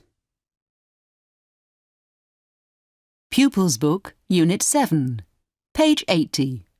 Grammar in Conversation. Activity 1. Listen and read. Have you always lived in Blackdown? No. When I was little, we lived in a village in the country. So how long have you lived here? We've lived here for 8 years. Do you live in a house or an apartment? We've got an apartment in Sun Street. It's on the top floor. Lucky you. We're on the ground floor. Where do you live? In that new apartment block in Park Road. We've been there since August. Pupils Book, Unit 7, page 81. Spelling. Compound nouns are made from 2 words put together. News, paper. Newspaper. Pupils Book, Unit 7, page 81. Spelling. Activity 1. Listen and say the words. Snowman. Newspaper. Football. Sunglasses. Toothache. supermarket. Pupils Book, Unit 7, page 81. Activity 3. Listen and say. Big house, small house, very, very tall house, castle, cottage, hole in the wall house, houseboat, boathouse, snow house, tree house, palace, penthouse, doghouse, greenhouse, home. Pupils Book, Unit 7, page 83. Listening. Activity 2. Look, listen and read.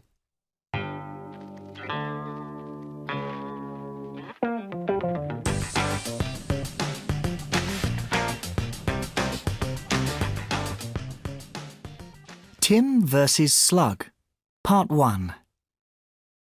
Jamie and Tim were good friends. They were in the same class at school, and they spent time together after school too. They both loved playing computer games. Ha! I win!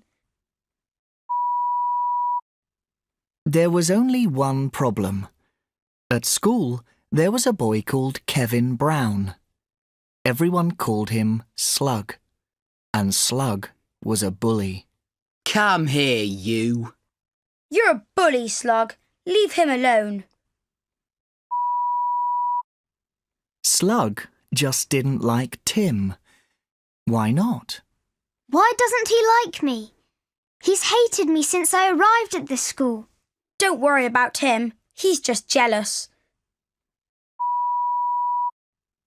Perhaps Slug was jealous. Tim was good at sports. Go! Slug was not. Whoa!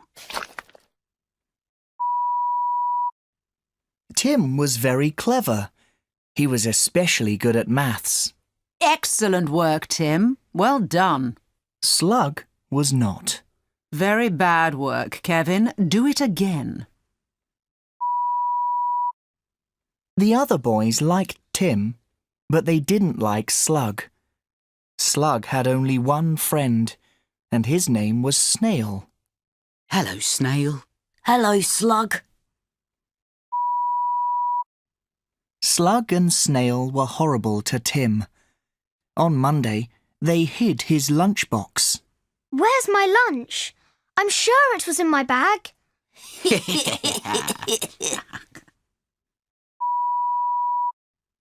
On Tuesday, they took his sports kit and threw it out of the window.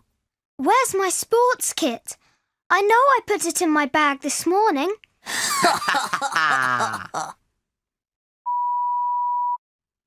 On Wednesday, they took his English homework and made paper planes with it.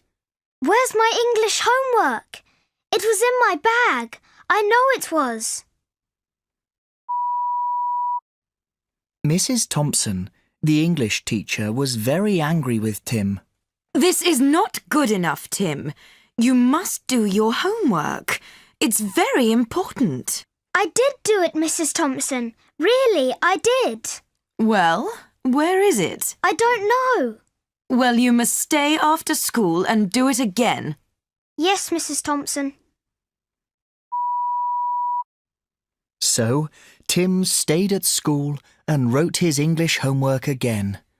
He was really angry. It's not fair. I did my homework, but somebody took it.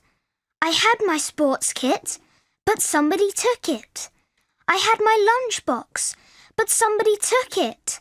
And I know who that somebody is. That evening, Tim went to Jamie's house. They talked in Jamie's room. I'm fed up with Slug and Snail. I know. They're horrible bullies. Don't worry. We'll get our revenge. Really? How can we do that?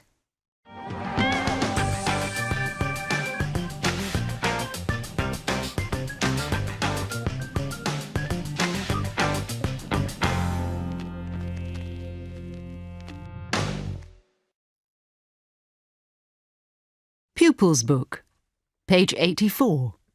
Unit 8. Radio and television. Reading. News and entertainment. People used to read the news only in the newspapers. When radio was invented, they heard the news. When television was invented, they saw it too. News programs are popular with lots of interviews and reports. Some channels show news and nothing else. As well as news, there is a lot of entertainment on radio and television. You can hear plays on the radio. The actors are in a studio. They speak into a microphone. You can't see them, so you have to imagine the scene for yourself. A sound engineer adds sound effects. They help you to imagine the scene. Everything is shown to you in a TV drama, and you don't need to imagine the scene or what people look like. Sometimes the settings are fascinating places and the costumes are often beautiful. They make the programme very entertaining, especially when there is fast action too. People enjoy chat shows in a TV studio. The guests are interviewed by the show's host, and their conversations are usually interesting and entertaining. Paddy Riley hosts the chat show Paddy's People. He invites several different people onto his show every week, and he always includes a young person. This week he is interviewing an ice skater.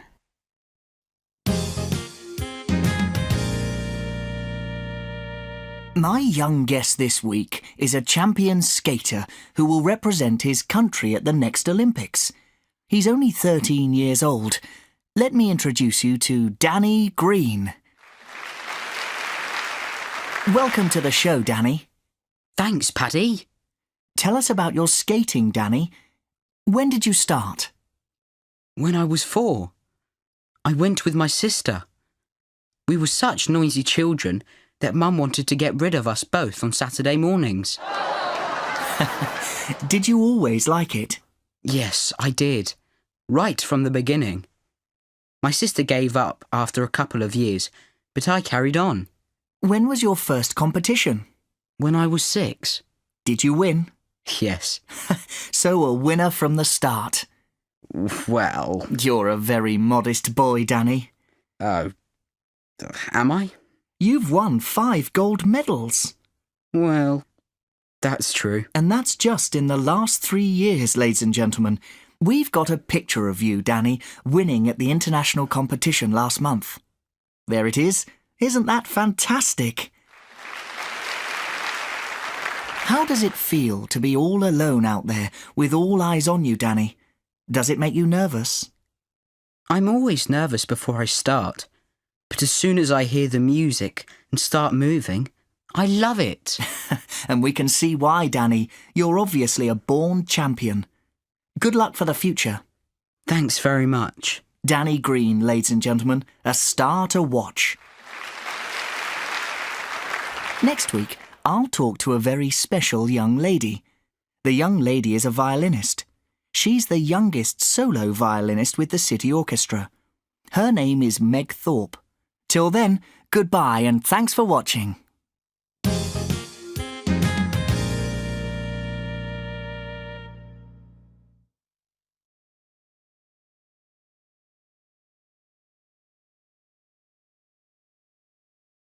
Pupils Book, Unit 8, page 88.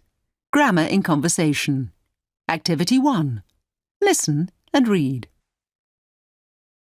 I've just read a fantastic book. In fact, it was so fantastic that I read it twice. Really? What's the name of this amazing book? Millie Mason, Girl Reporter. Tell me about it. Well, it's about a girl, Millie Mason. The police can't solve a crime, but she can. Is it funny? Oh, yes. It's such a funny story that I was laughing out loud. Who's it by? It's by Henry Jones. He writes such good stories that I only read books by him at the moment.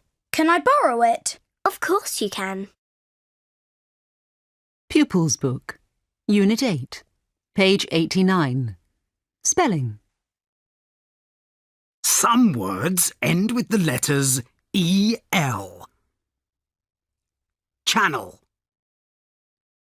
Some channels show news and nothing else.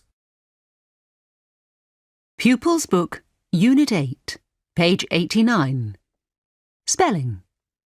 Activity 1. Listen and say the words. Tunnel. Hotel. Travel. Channel. Camel.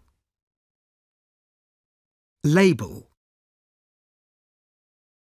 Pupils Book, Unit 8, page 89. Activity 4. Listen and sing.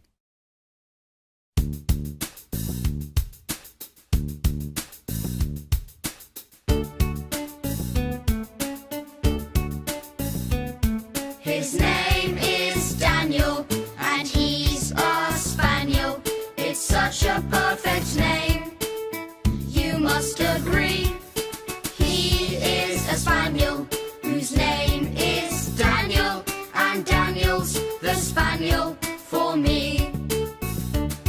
It's not Buster, Bob or Bill, not Tommy, Toots or Ted.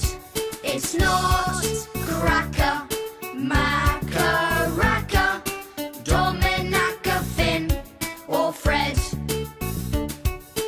It's Daniel, his name is Daniel, and Daniel's the spaniel for me.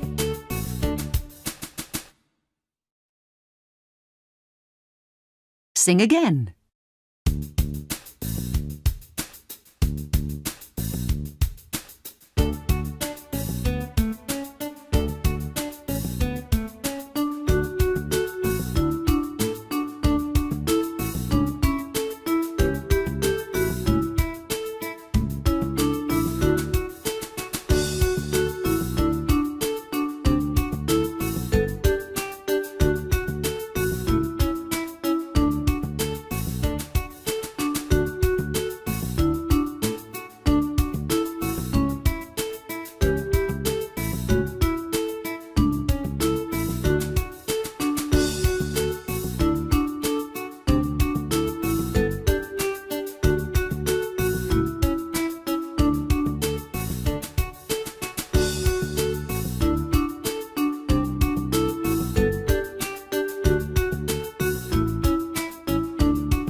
Pupils Book, Unit 8, page 91. Listening. Activity 2. Look, listen and read.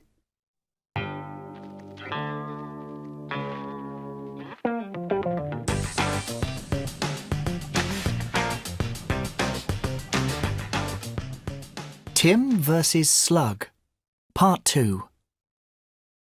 Do you remember? At Jamie and Tim's school, there was a boy called Slug. He was a horrid bully. Nobody liked him. He only had one friend, a boy called Snail. Slug and Snail were horrible to Tim. They stole his lunchbox and they threw his sports kit out of the window. They took his English homework and made paper planes with it.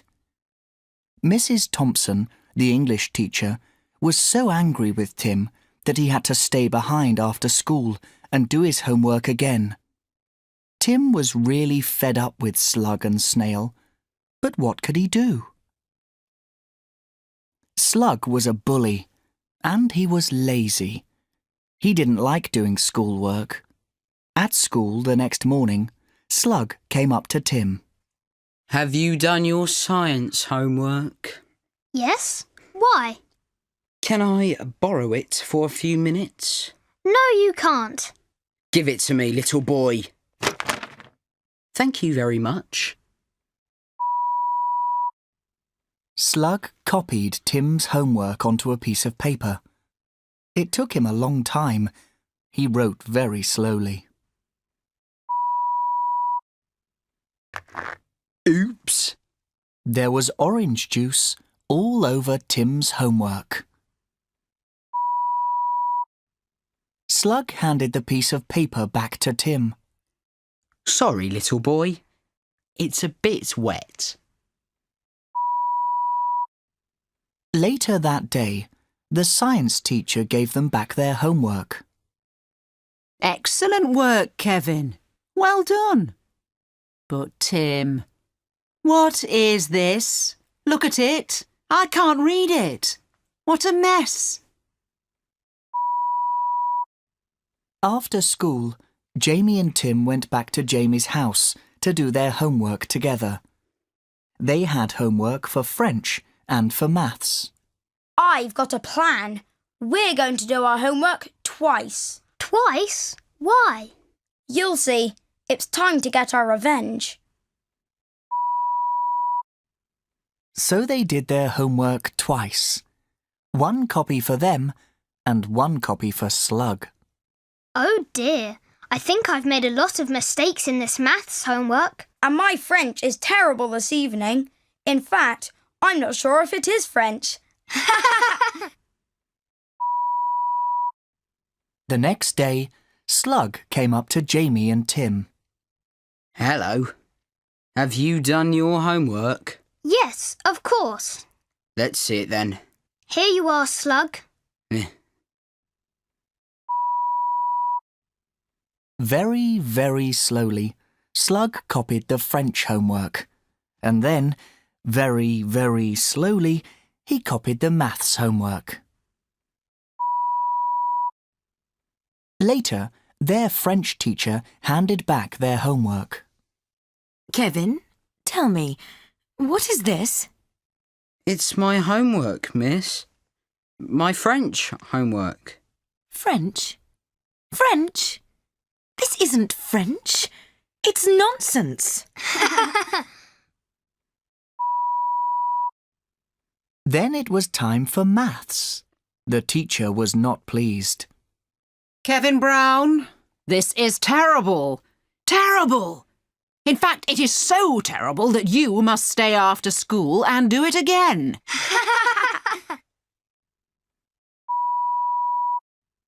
This is your fault, little boy.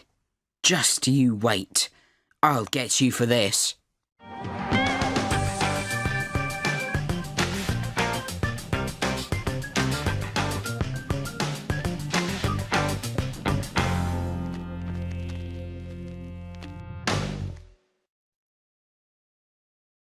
Pupils Book, page 92. Revision 4. Activity 1. Listen and read. A burning firework started the fire. The firework landed on the roof. The firemen have been here for 6 hours. They went inside the building to make sure that there was no one in it. Mr. Green has owned the factory for 10 years. The firemen are such brave men that they went inside the factory while it was burning. How long have you lived here, Mrs. Day? We have lived here since 2006. There's never been a fire here before. Harry heard the firework.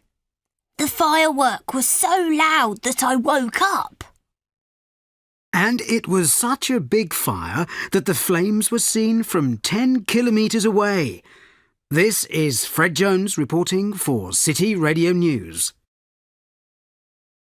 Pupils Book, page 93. Revision 4. Listening. Activities 2, 3 and 4. Do you like fireworks? Of course you do. We all like fireworks. But how much do you know about them? Who made the first fireworks? Do you know? Well, the Chinese made the first fireworks. In China, about 2,000 years ago, they discovered gunpowder, which their armies used when they were fighting battles. And about 1,000 years later, they made the very first fireworks. So fireworks have a very long history. About 700 years ago, an explorer called Marco Polo travelled from Italy all the way to China.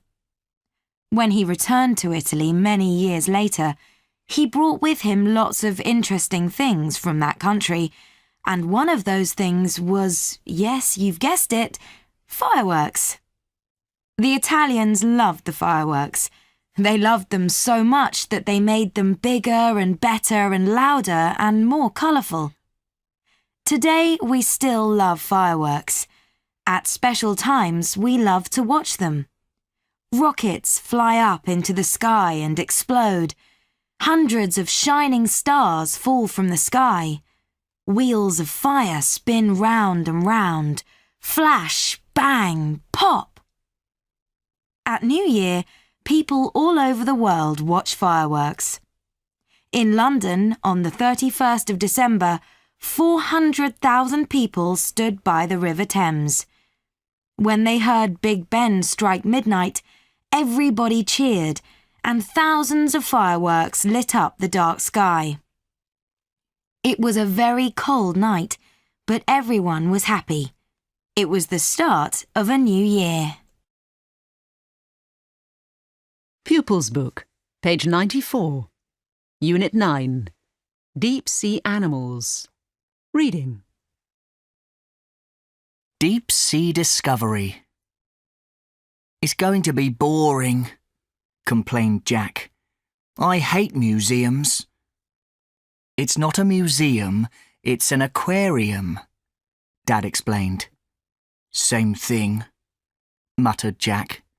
It'll be boring anyway. There's a new exhibition, said Molly. It's called Deep Sea Discovery. It was designed by scientists. You can operate a camera that is deep in the sea. I'd like to go there first.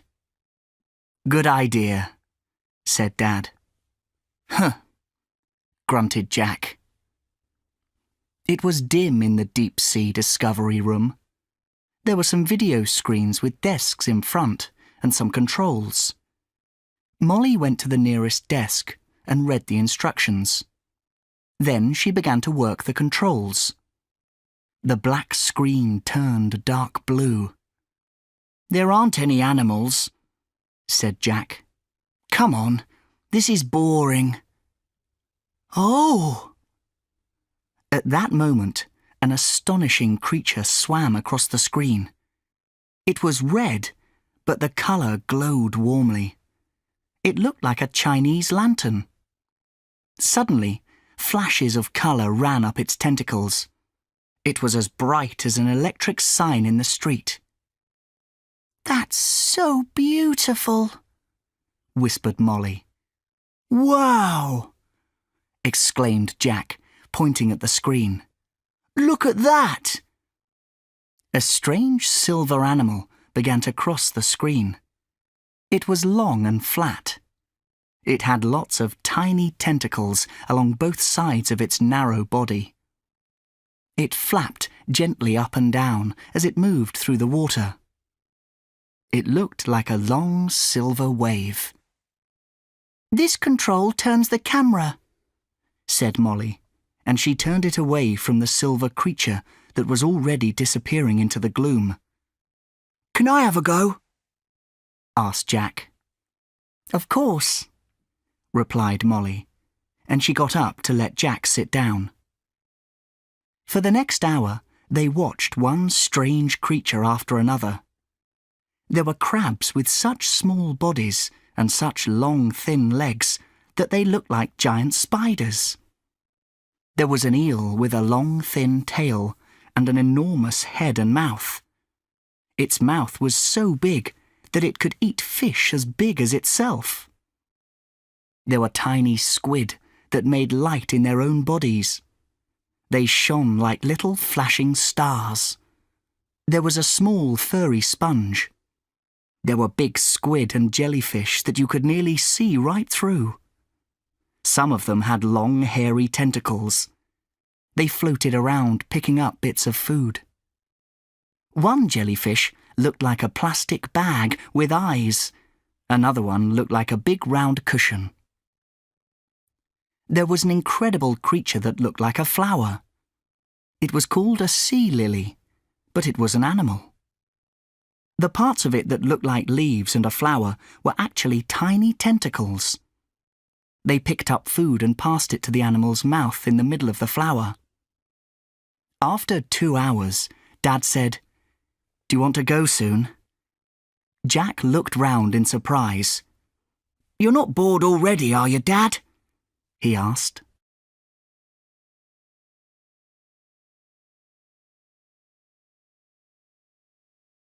Pupils Book, Unit 9, page 98. Grammar in Conversation. Activity 1.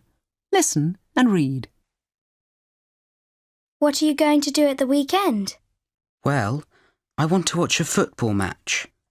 On TV or at the stadium? At the stadium. The trouble is, I don't think I can. Why not? Because I ought to go to my grandma's birthday party. You can't miss that. No. How about you? What are you going to do? Well, I want to go shopping, but I'm not sure if I will. Why not? Because I need to tidy my bedroom. It's in a terrible mess. And anyway, I haven't got any money. Well, that's that then.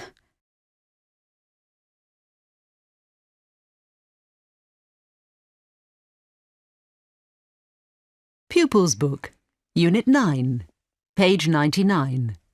Spelling. Some words end with the letters L-E. Tentacle. Some jellyfish have very long tentacles. Pupils Book, Unit 9, page 99. Spelling. Activity 1. Listen and say the words. Table. Battle. Cable. Bubble. Stable. Apple. Pupils Book, Unit 9, page 99. Activity 3. Listen and say. Billy Joe and Joby Lee, naughty twins the age of 3. Visitors say, aren't they sweet? I say, yes, when they're asleep. But when they run and scream and shout and fight and throw their food about and break their toys and tease the cat and make a boat with Grandpa's hat and jump in the mud and splash in a puddle, they're not sweet, they're double trouble.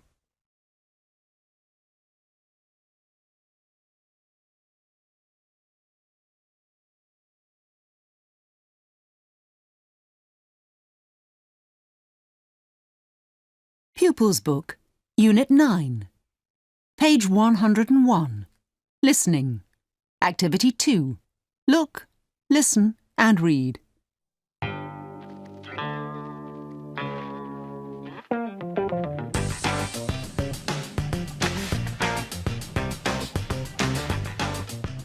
Tim versus Slug, Part 3.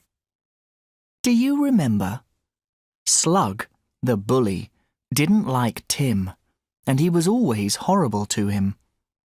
Tim and Jamie got their revenge. They did their homework twice, once for them and once for Slug. The homework for Slug had lots of mistakes in it. Slug copied the homework as usual. It was so bad that the teachers were angry and Slug had to stay behind after school to do it again. Slug was very, very angry. The next day, Jamie and Tim were walking by the river. It was a very cold day. Suddenly, Slug jumped out in front of them. He looked angry, and he was holding a big stick. Hello, boys. Tim and Jamie turned round, but there was no escape. There, behind them on the path, was Slug's friend, Snail. He was carrying a big stick too. Hello, boys. Slug in front of them and Snail behind them. Tim and Jamie needed to run away along the path, but they couldn't. Their only escape was the old wooden bridge across the river. Quick, the bridge! Come on! Jamie was on the bridge first. Climb over the fence, Tim, then run! Slug followed the boys onto the bridge, but he was slower than Tim and Jamie. He was heavier too. Help!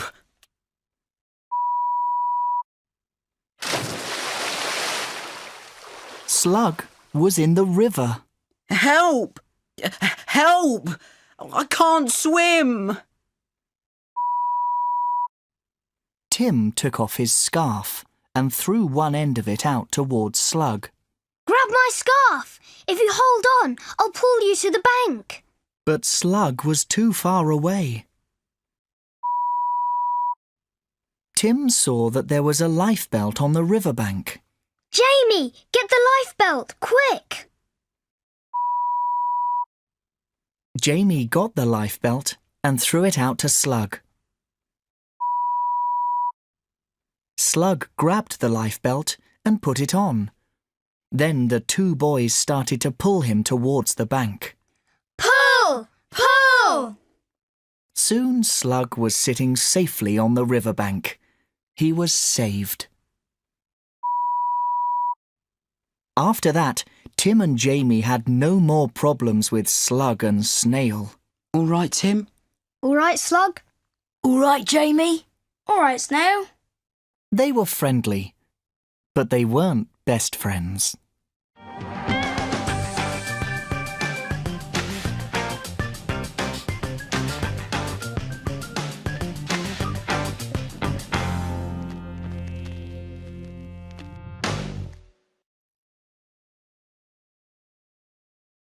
English World Level 5. Light from the sun helps plants to grow underwater.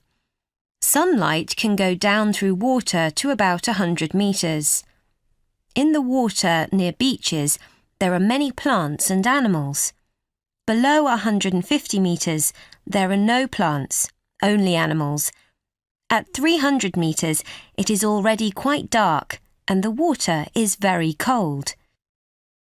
Beach, shelf, slope, mountain, plain, cliff, trench. The world's oceans are about 3,000 metres deep. Out in the oceans, there are mountains under the water, just like there are mountains on land. In some parts of the ocean, there are deep trenches. The deepest trench goes down 11,000 metres. Much of the ocean floor is a plain. It continues for thousands of kilometres, but there are few animals there. It is difficult to explore the deep ocean. Water is heavy. If a diver was in water 900 metres deep, the weight of the water above him would crush his body. One way to explore the deep ocean is to go down in a submersible. Deeper than 1,000 metres, there is no sunlight at all. The submersible has light so the people inside can see what is outside. We can look at pictures of the animals that live in the deep ocean because they are lit up by the machine. If the lights were not on, there would be complete darkness. This submersible can go down to 4,000 metres. With a submersible, scientists can look at chimneys. Very hot water escapes into the ocean from below the ocean floor. It is so hot that it looks like smoke from a fire. It has tiny bits of rock in it. Gradually, the tiny pieces build a tall chimney. A chimney can grow by 6 metres in a year. Many animals like living near these chimneys. There are crabs, octopuses and shellfish, but one of the strangest is the tube worm. Plume, takes in food. Tube, A hard shell that protects the worm. Anchor. Holds the worm onto the chimney. Tube worms can grow to 2.4 metres tall. A tube worm has no mouth or stomach. It takes food from the water through the top of its body. The top of a tube worm looks like a red feather. It is called a plume, which is another word for a feather. The worm is protected by its tube, which is a hard shell. The bottom of the worm is an anchor that holds the worm onto the chimney. It takes a long time to go down to 4,000 metres in a submersible, and the journey is not comfortable. Scientists are looking for other ways of exploring the ocean floor. Robot machines can go deeper. They do not carry people, but they can record a lot of information about the ocean, and they can take pictures. One day it may be possible to explore the oceans on a computer screen. Robot machines are operated from a ship.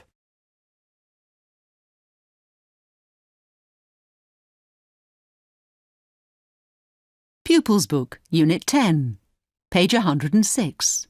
Grammar in Conversation. Activity 1. Listen and read. Excuse me, I'm doing a survey. Would you mind answering a few questions? Not at all. OK. My first question is, what do you enjoy doing? Let me think. I enjoy sleeping. Thank you. And what do you hate doing? That's easy. I hate getting up early. What do you avoid doing? That's tricky. I avoid running. What? Well, here's my last question. What are you looking forward to doing? I'm looking forward to lying on the sofa and watching TV. Honestly, you're so lazy. I love teasing you. Pupils Book, Unit 10, page 107. Spelling. Some words end with the letters EY, sounding E. Chimney. This is a deep-sea chimney. Pupils Book, Unit 10, page 107. Spelling. Activity 1. Listen and say the words. Key. Journey. Donkey. Chimney. Valley. Pupils Book, Unit 10, page 107. Spelling. Only a few words end with the letters I, R, E. Fire. The hot water looks like smoke from a fire. Pupils Book, Unit 10, page 107. Spelling. Activity 2. Listen and say the words. Fire. Wire. Umpire. Pupils Book, Unit 10, page 107. Activity 3. Listen and sing.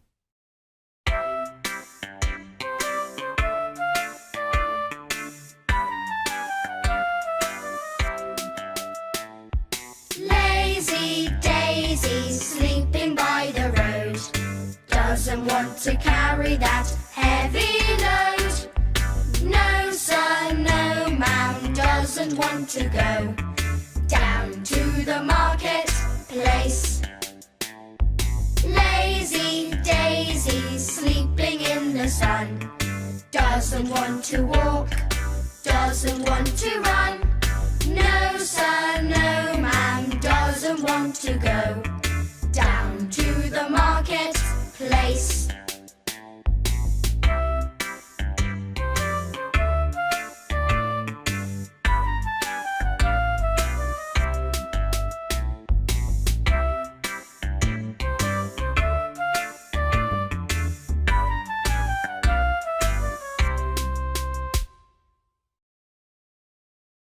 Sing again.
Pupils Book, Unit 10, page 109. Listening. Activity 2.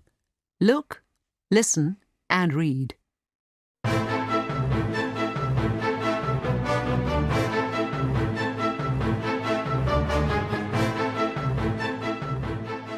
Diamond Quest, Part 1. The kingdom of Zorula was a beautiful land with mountains, lakes, rivers, dark forests, and old castles. The king of Zorula was King Olaf.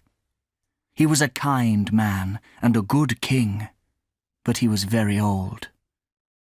King Olaf and his beautiful daughter, Princess Corina, lived in a magnificent white castle on a hill. There was another castle in Zorula. It was huge and dark, a scary place. In this castle lived Prince Torgon, a very bad man. In the White Castle, everybody was unhappy. Some people were crying. This is a sad day. A very sad day. Is the king dying? I can't believe it. It's true. He is very ill. Princess Corina sat by her father's bed. Don't cry, my dear. Don't cry. You will be a very good queen. Oh, Father, I love you very much. I know, my dear. I know. When the old king died, Princess Corina was very sad. Her friends came to her and put their arms around her. We love you, Corina. Please don't cry. We can help you. You are not alone, Corina. Silas, Banto, dear Lilia, you are all very kind. If I didn't have such good friends, what would I do? Lilia, my dear, would you mind staying here with me? Of course not, Corina. Silas and Banto, I want you to go to the Golden Tower. Bring me the great diamond of Zorula. Of course, Corina. Immediately, Corina. Without the great diamond, I cannot be queen. Silas and Banto went to the Golden Tower. What do you want? We have come to take the great diamond to Princess Corina. Let us pass. Banto and Silas walked up the stone steps. At the top of the tower, They went into a small room. What's happened here? Someone has stolen the great diamond of Zarula. Oh no! This is a disaster! In the dark forest, below the white castle, a small monkey was swinging through the trees. And far away, in his dark, gloomy castle, Prince Torgan was laughing. Soon the diamond will be mine. Soon I will be king.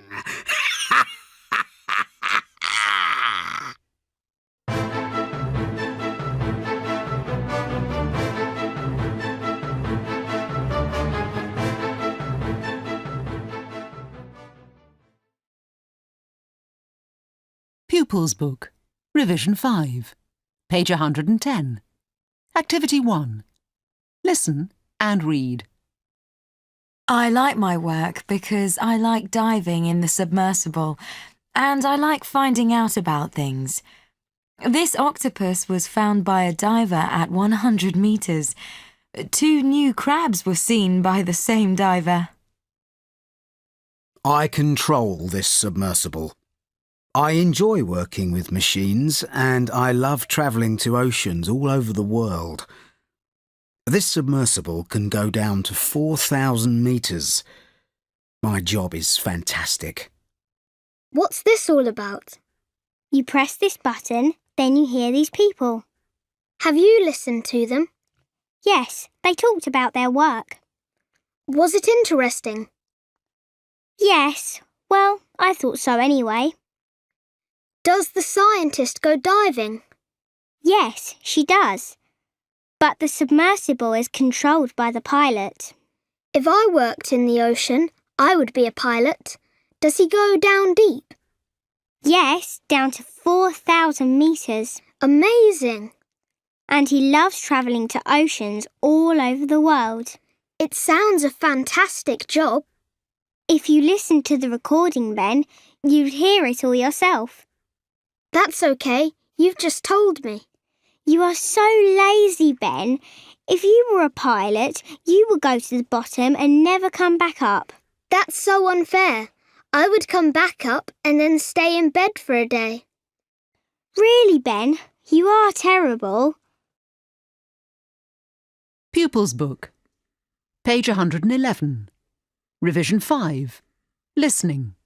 Activities 2 and 3. Hi, my name's Joe. I've been interested in sport since I was a young boy. I enjoy playing football and tennis, but I'm not very good at them.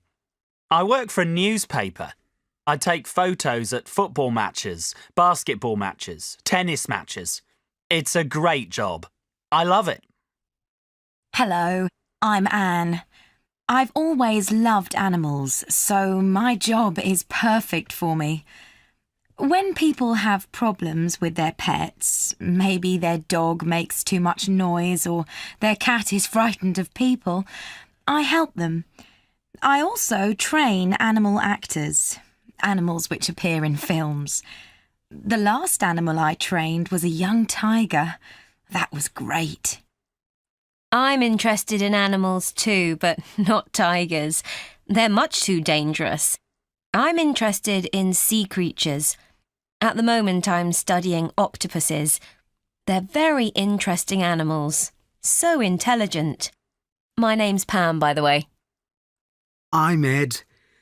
I love my job because I love sport. I train very hard, 6 days a week usually, and I have to be very careful about what I eat and drink. I play for my town, which is great, but I'm in the second team. If I could play in the first team, I'd be so happy. Hi, my name's Nina. I've always been interested in art and also in clothes, so I really couldn't have a better job. At the moment, I'm working on some costumes for a film, which is great fun. Last year, my costumes were used in a play in a theatre in London, and I won a prize for them. That was so exciting. Hi, I'm Bob.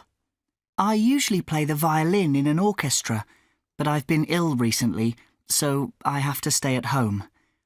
I hate doing nothing. I get very bored.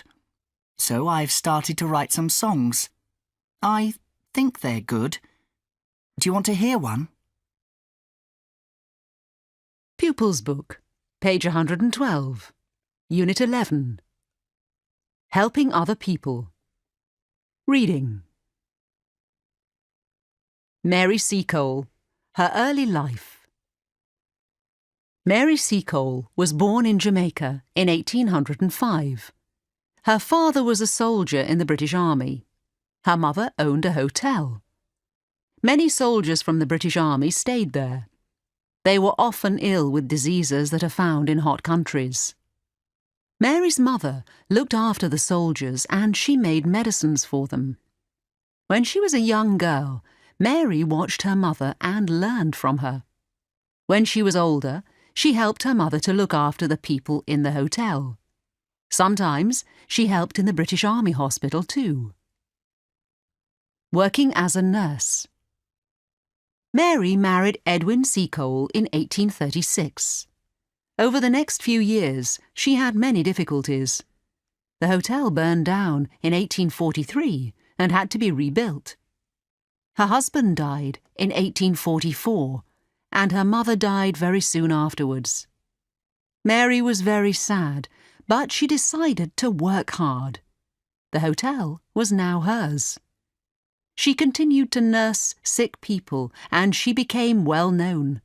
She travelled to Central America and nursed many patients there too. More and more people knew about her work. A War Far Away. In 1854, Mary heard about a war far away in the south of Russia. British soldiers were fighting Russian soldiers. Many men were dying in battle. They were dying in the hospitals because of germs and diseases. Mary wanted to help.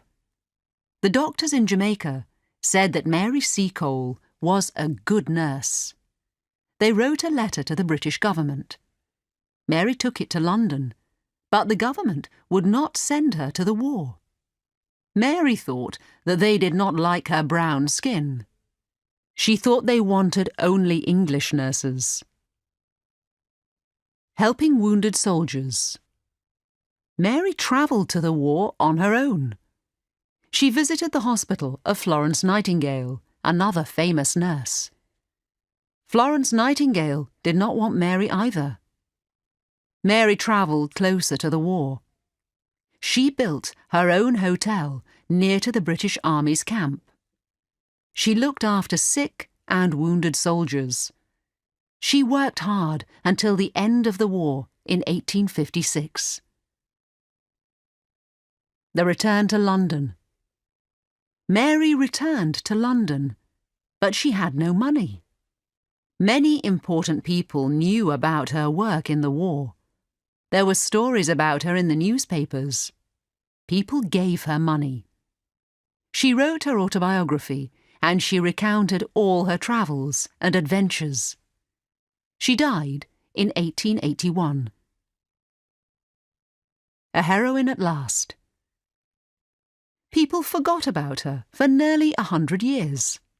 Everyone knew about Florence Nightingale, but Mary Seacole's work was not remembered.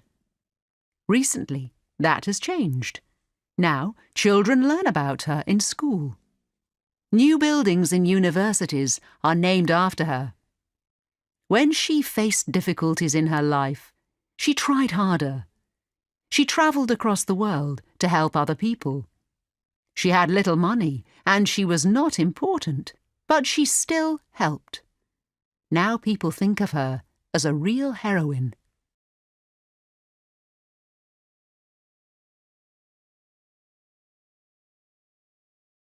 Pupils Book, Unit 11, page 116. Grammar in Conversation. Activity 1. Listen and read. I met an alien last night. Don't be silly. It's true. He said that he lived under my bed. Don't be ridiculous. He said that he was hungry. He said that he wanted a sandwich. Really? And what did you say? I said that I couldn't make him a sandwich. Why not?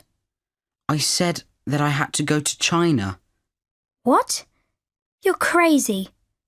No, I'm not. But it was a crazy dream. Pupils Book, Unit 11, page 117. Spelling. The letter G sometimes sounds soft. It sounds like J in jump. Germ. Soldiers were dying because of germs and disease. Pupils Book, Unit 11, page 117. Spelling. Activity 2. Listen, say the words, and check your answers. Gull. Game. Guest. Gone. Engine. Giraffe. Orange. Huge. Pupils Book, Unit 11, page 117. Activity 3. Listen and say. Green engine, orange engine, green engine, orange engine, green engine, orange engine. George the Giant juggles huge jelly beans. Pupils Book, Unit 11, page 119. Listening. Activity 2. Look, listen and read.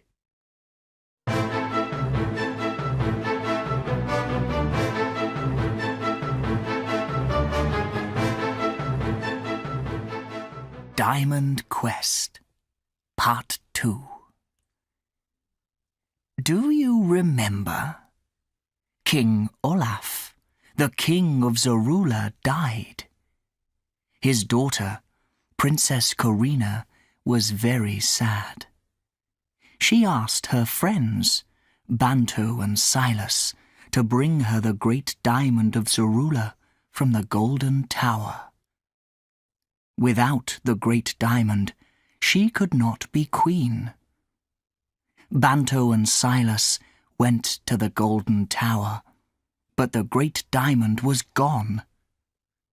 Far away in his dark castle, Prince Torgon was laughing. What can we do? Without the diamond, I cannot be queen. Who has stolen it? Who? I can think of only one person. Prince Torgon.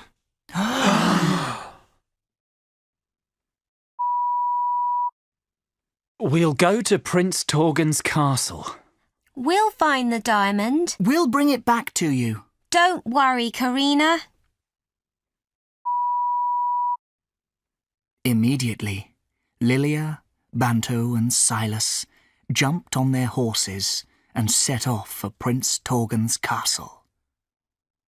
Princess Corina's favourite dog went with them. Take Wogan with you. He'll protect you. Good luck, my friends. Goodbye. Goodbye, Corina. Goodbye.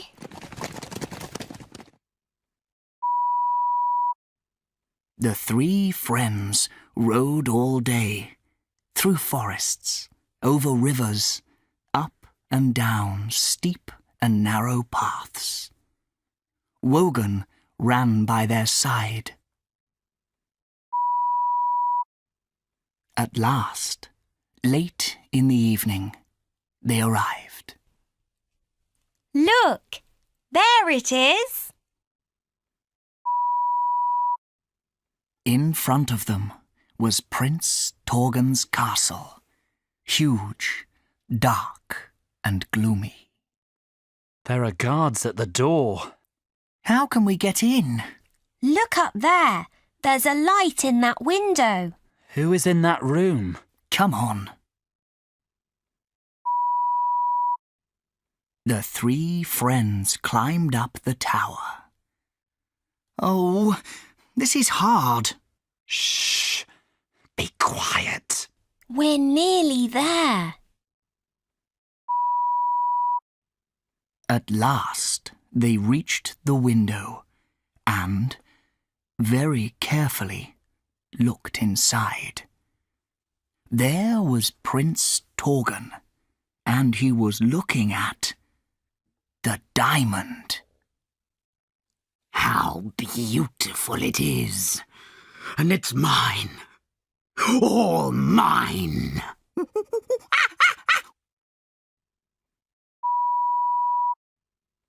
Come here. Take it. Keep it safe, my fierce little friend.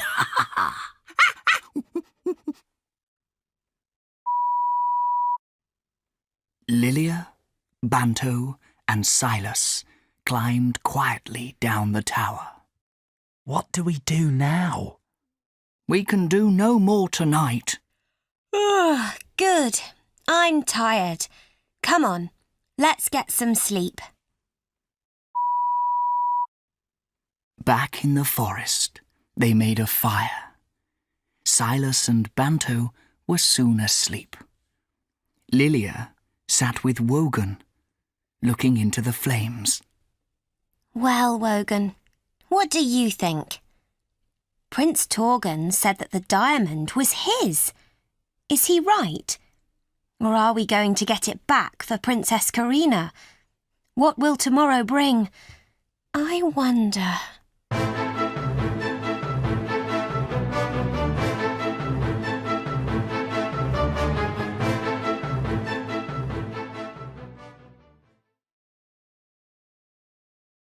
Pupils Book, page 120, Unit 12. Saving Other People. Reading. The Great Race of Mercy. This is the true story of how 20 mushers and 150 dogs saved the lives of 10,000 people in the winter of 1925. Nome is a small town in the north of Alaska. In January 1925, some children in the town became ill and died. The doctor realized it was a terrible disease. It could quickly infect and kill everybody in the town. Immediately, he sent for medicine. A plane was ready to fly the medicine more than 1,000 kilometers to Nome, but the weather was too cold and it could not take off. Only a dog sledge could take the medicine, but everyone asked, "Can the dogs reach Nome in time?" 20 teams of husky dogs and mushers ran as a relay. The first team left Nenana on the 27th of January in a gale and a snowstorm. The dogs raced through the night in -52 degrees Celsius. The next day, a new team carried on. The relay continued for 4 days and nights through thick snow and ice. The newspapers and radio carried the story. They called it the Great Race of Mercy. Everyone wanted the dogs to succeed. On the 31st of January, the medicine arrived at the coast. The quickest route to Nome was across the bay. It was a vast expanse of frozen sea, more than 50 kilometers across. Henry Ivanov set off with his team, but almost at once they ran into a reindeer and got tangled up. Just then, Leonard Sipala arrived from the north. He was the most famous and fastest musher. "I have the medicine," Ivanov shouted. Sipala took the medicine and turned back towards the north into a raging blizzard. His lead dog was 12-year-old Togo. Crossing the frozen sea was the most difficult and dangerous part of the journey. The ice was breaking up. Once, the whole team was stranded on an ice floe. Togo had to jump 1.5 meters across freezing water. The harness broke, but Togo jumped into the water, took the harness in his mouth, and pulled the ice together until it was safe for the rest of the team to jump. They reached the next team on the 1st of February. The medicine was quickly carried to the last team, which was led by Balto.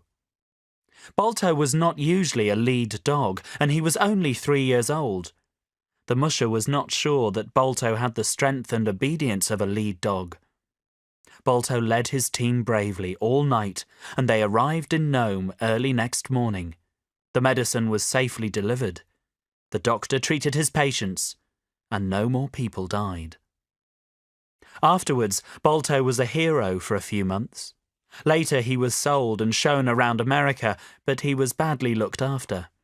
Eventually he was rescued and lived in a zoo.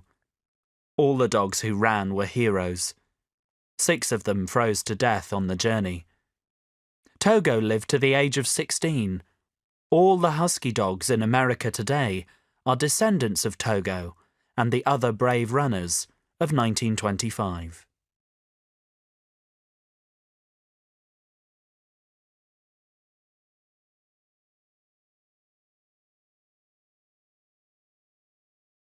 Pupils Book, Unit 12, page 124. Grammar in Conversation. Activity 2. Listen and read. What are you going to do in the holidays? Well, I'm going to the seaside. My aunt has a house right on the beach. Wow, that sounds fantastic. Lucky you. How about you? What are you going to do? Nothing. I'm going to stay at home. Oh dear. The trouble is, my dad's very busy and he can't get away. Well, never mind. It's going to be so boring. Nonsense. You'll have a good time. Maybe. Anyway, I must go. Mum's waiting for me. OK, bye.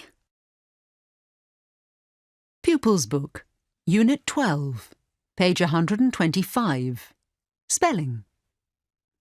Some words begin with silent letters. We cannot hear the silent letters when we say the words. Knew. The doctor knew he needed more medicine. We cannot hear the K in knew. Pupils Book, Unit 12, page 125. Spelling. Activity 1. Listen and say the words. Knife. Knee. No. Kneel. Pupils Book, Unit 12, page 125. Spelling. Wrapped. The musher wrapped blankets round his dogs. We cannot hear the W in wrapped. Pupils Book, Unit 12, page 125. Spelling. Activity 2. Listen and say the words. Wreck. Wrap. Right. Wrong.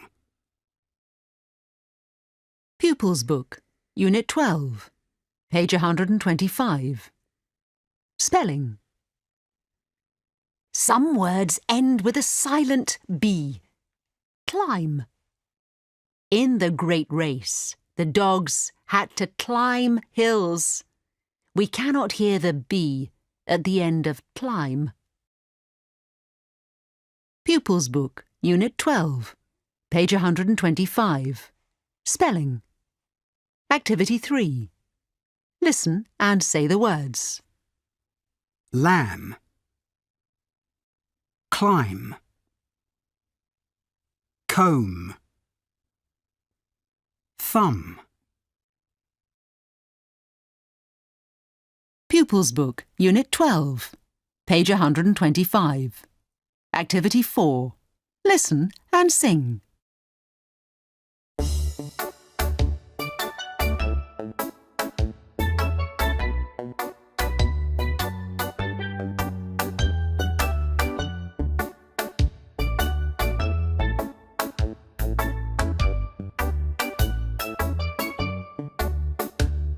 The sun is shining, the sky is blue.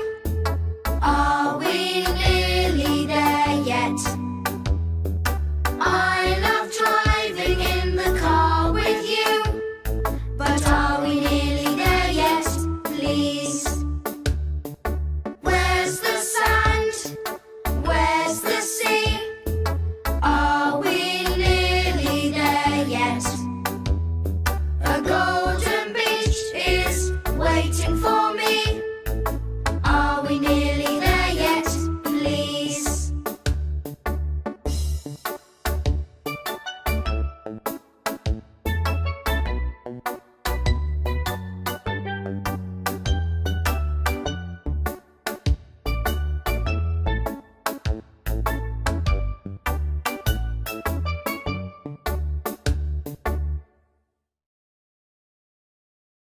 Sing again.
Pupils Book, Unit 12, page 127.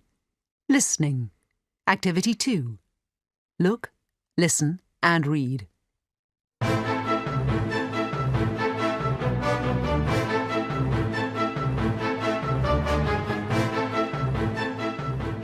Diamond Quest, Part 3. Do you remember?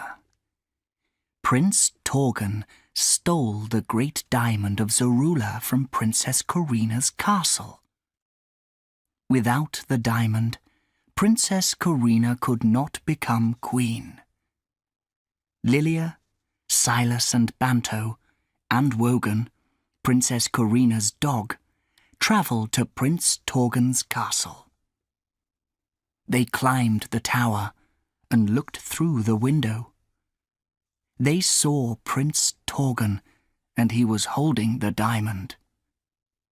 They climbed down the tower, went back into the forest, and slept.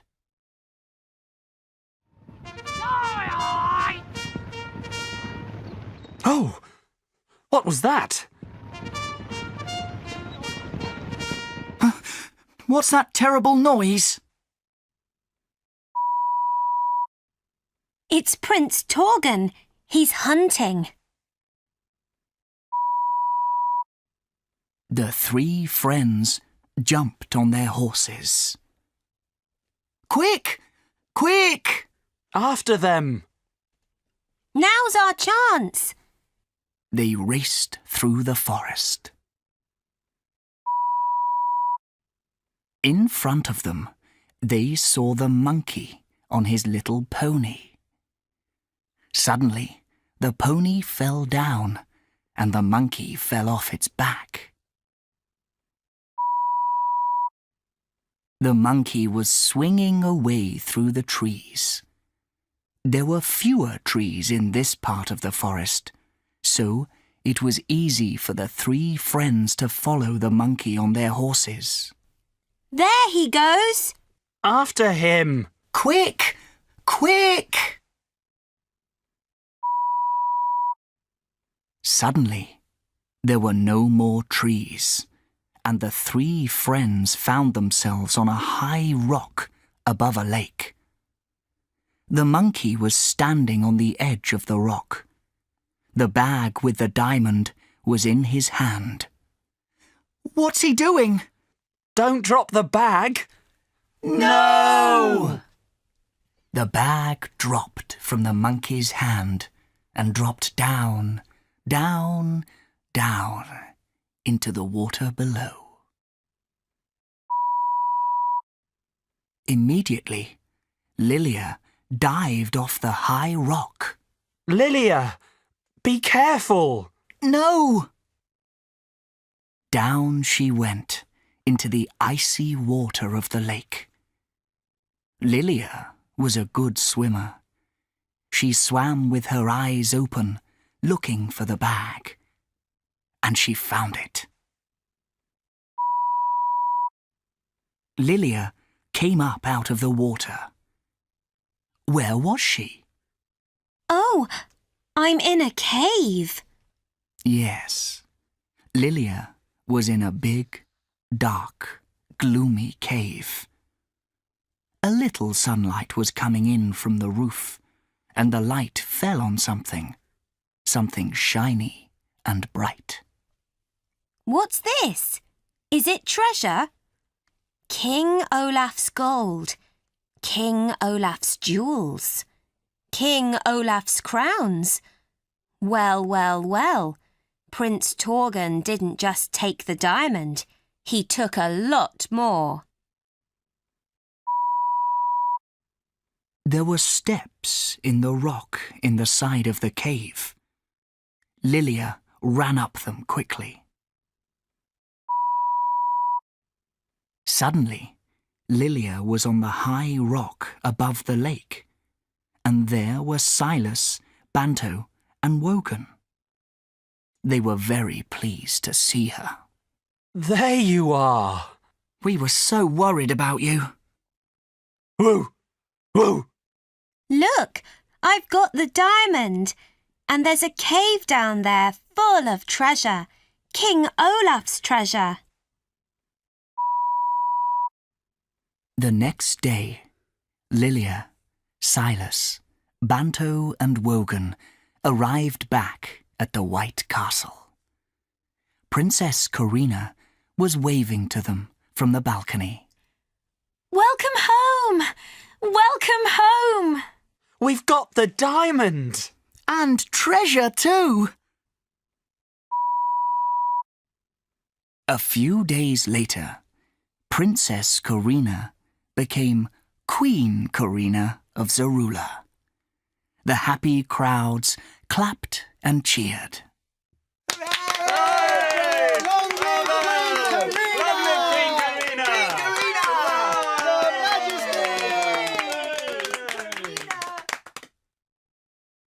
But there was one person who was not happy. In his dark castle, far away, Prince Torgen was thinking and planning. I'll get my revenge. Just wait and see.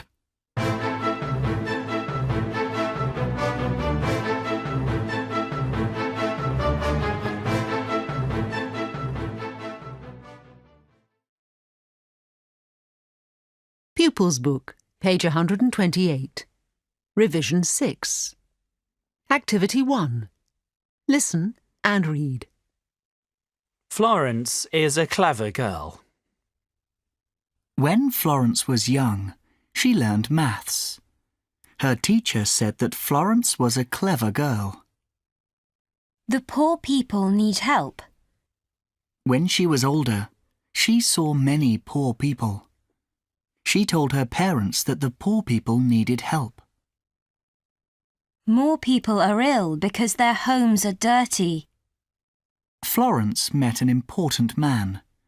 She told him that more people were ill because their homes were dirty. Nurses help doctors and they save people's lives.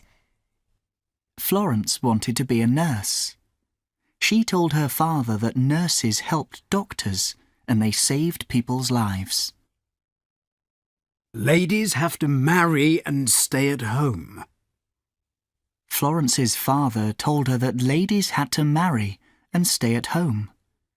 Later, he let Florence become a nurse. Fewer people die when everything is washed well.